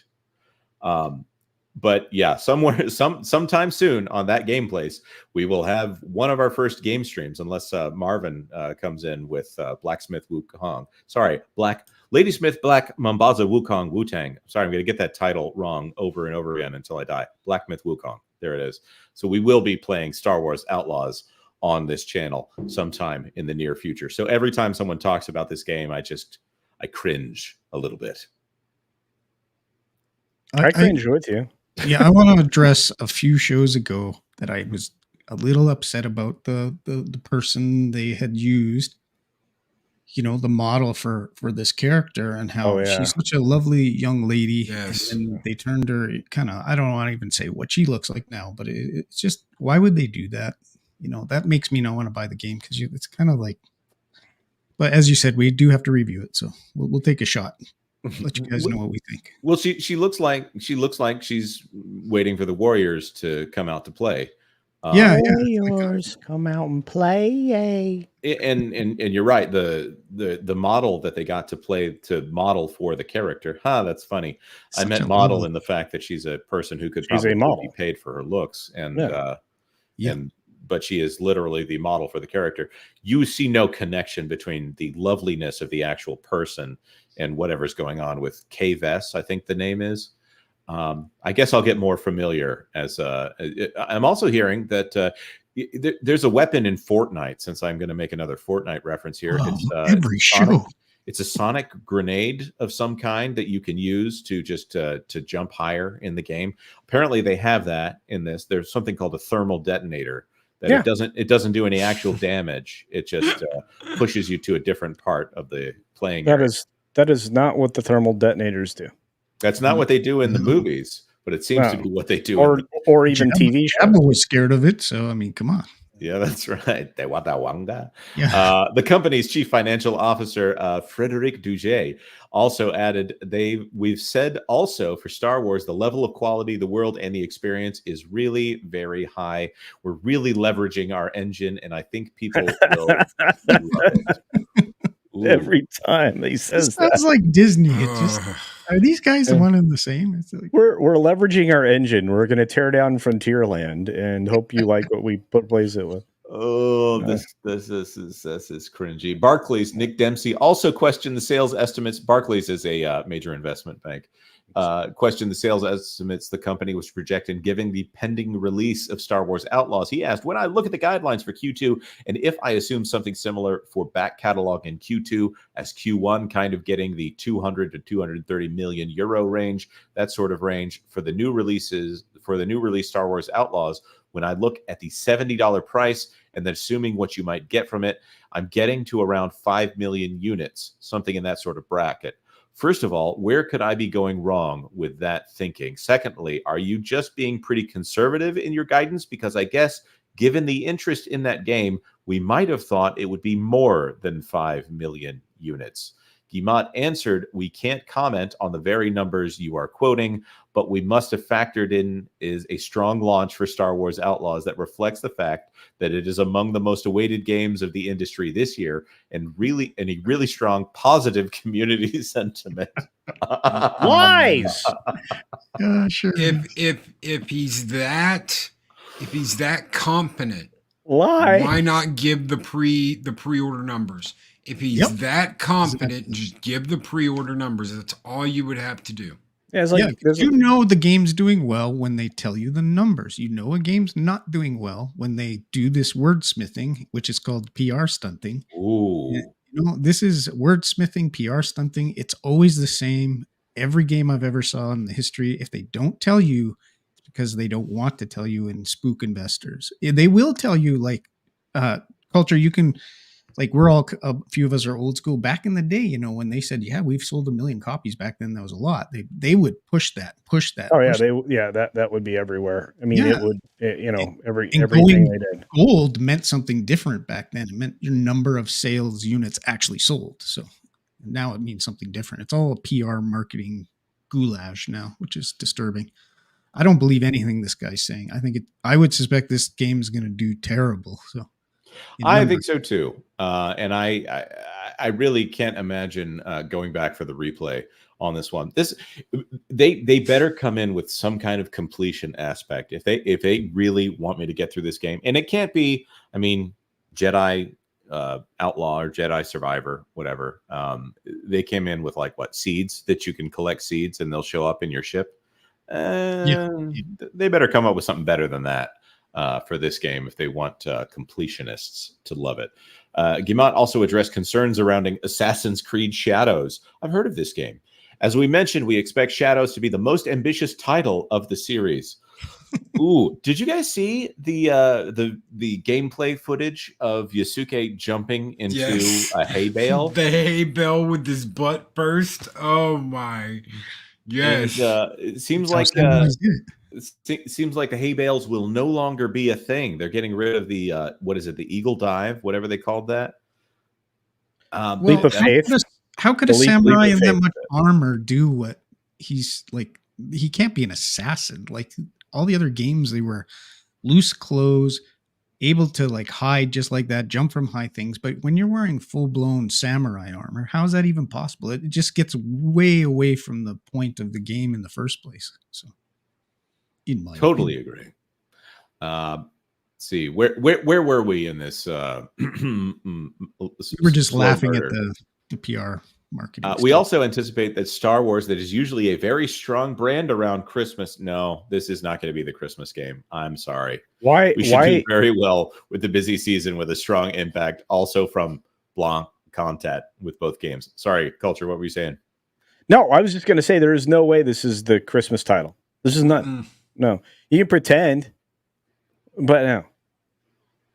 So maybe Star Wars Christmas special, if you want to put it on that kind of like level. Maybe. I'm going to be frank. I don't think we'll be talking about this game come November, except if we're doing a post-mortem. Right.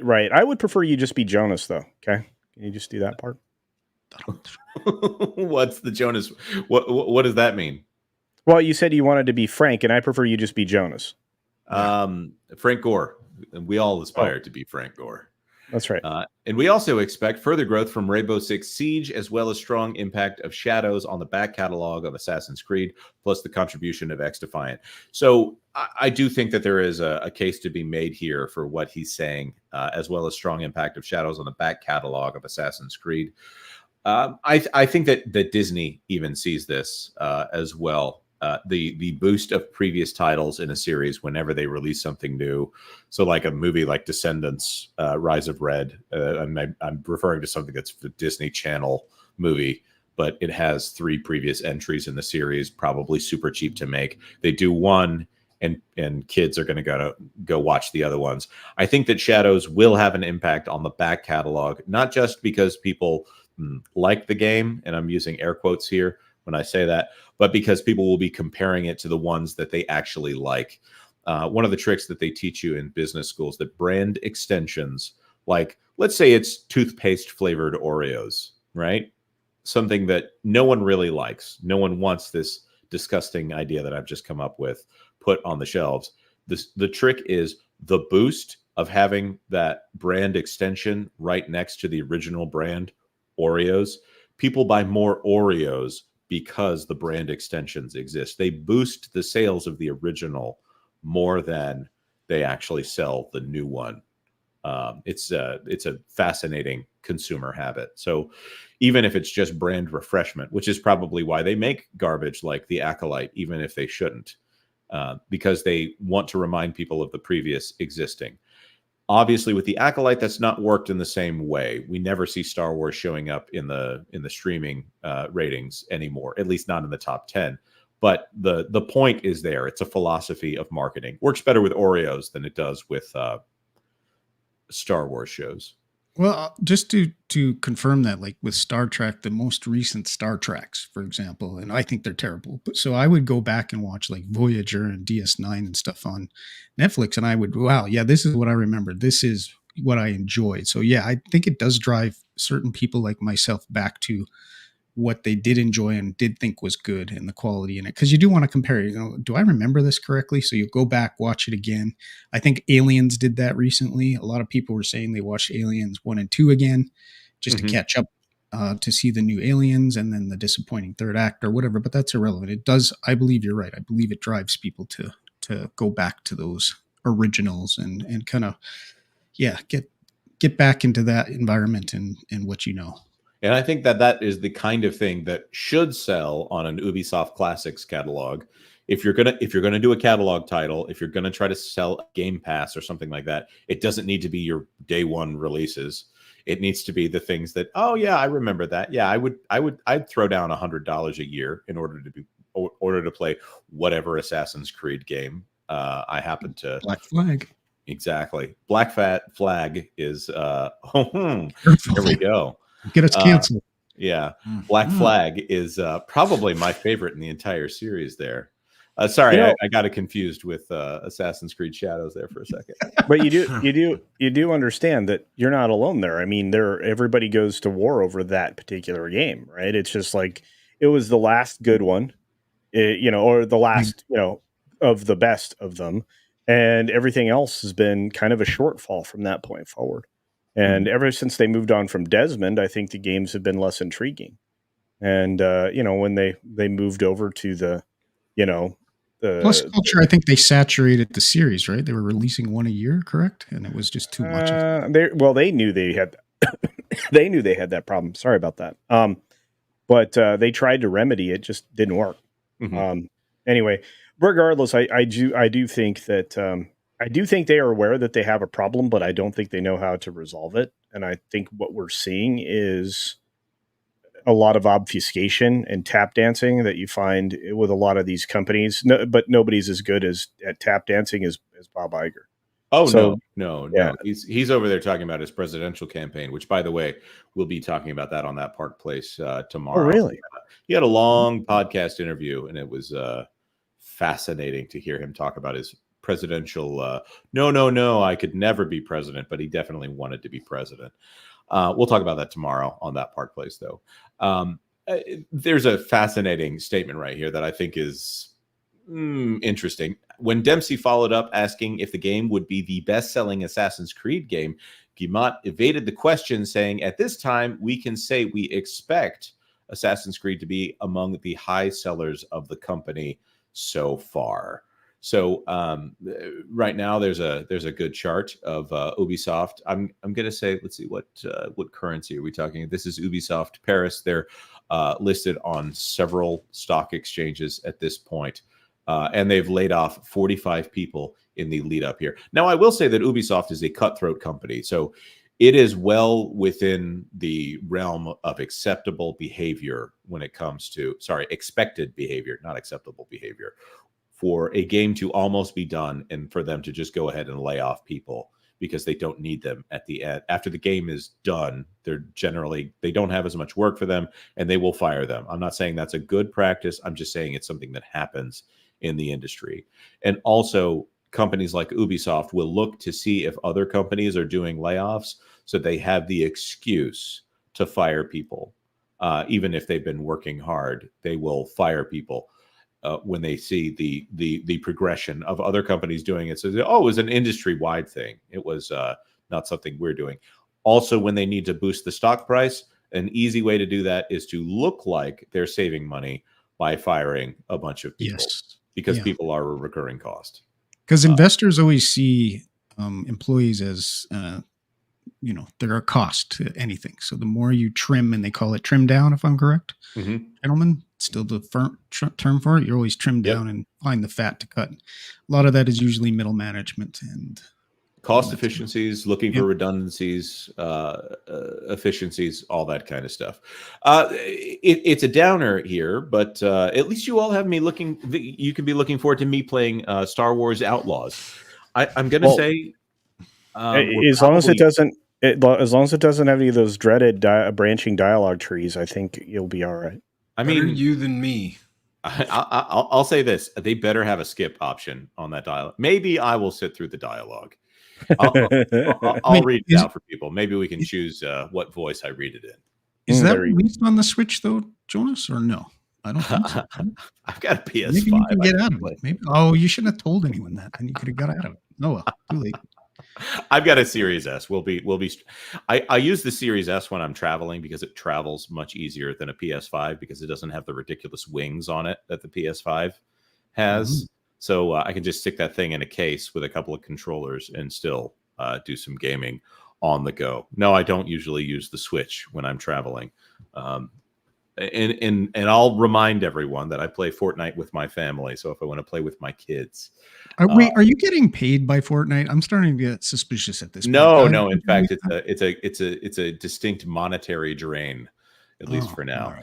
But you know who is paying me? Makini draws for $10. A drop of credits from this show's top sponsor. Love you guys. Love you too, Makini. Love you too, Makini. Oh yeah, rock. Yeah, brother. Yeah.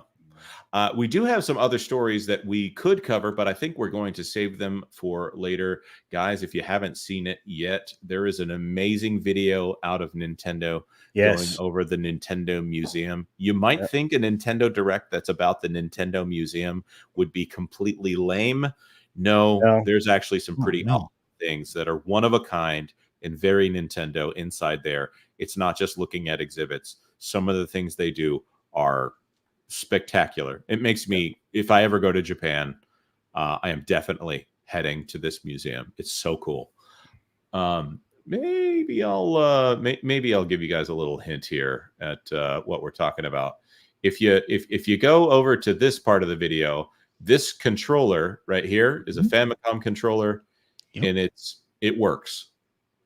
How are you going to hold down the B button though to run faster? It takes two of you. It takes teamwork. It takes all kinds of teamwork. I also wonder about the second controller with the microphone on it there. But that being said, we need to wrap this thing up.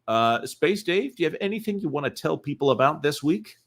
Yes, I am activating my channel again. I've been inspired to take at least an hour a day to do some live streaming. I'm just testing it out right now. So if you go to Space Dave 2000 on YouTube, I'm just going to live stream. That's all I'm going to do. I'm going to take some old games that I think are fun.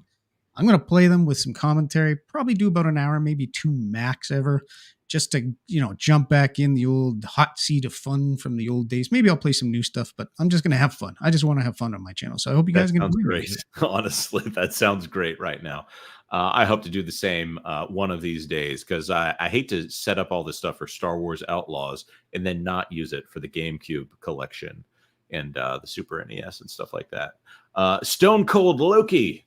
You want to tell people about Loki's Mornings of Mischief? Are you ever going to game on this channel or on yours? He is. I am. I haven't gamed on mine in a long time because I've got the PS5 in the living room at the moment. When I move that back in here, which I will be doing, I'll get back to gaming. I love doing the Godzilla game on PS4, the PS4 Godzilla game.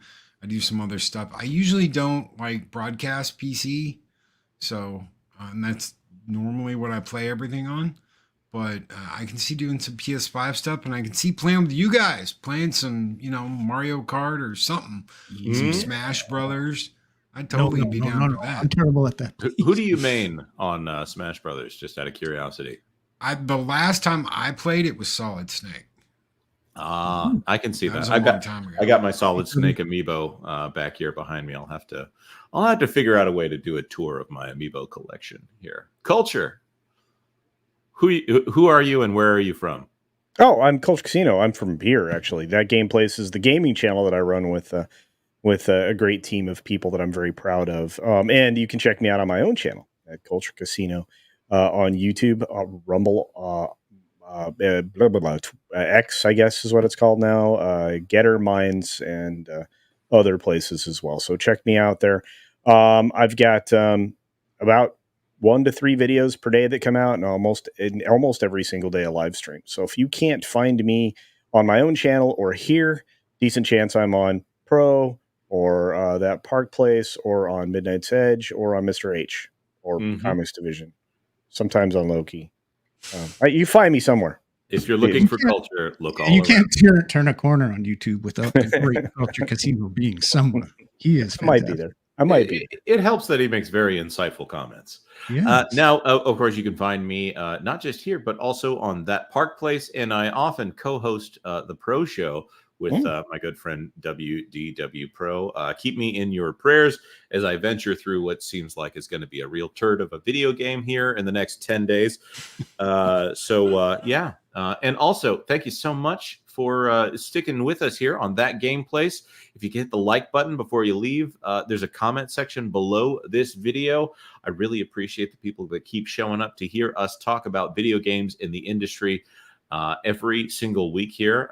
The 2 p.m. shift, I think I like it, by the way. Culture, remind me again, what is our catchphrase for this? Get your game on.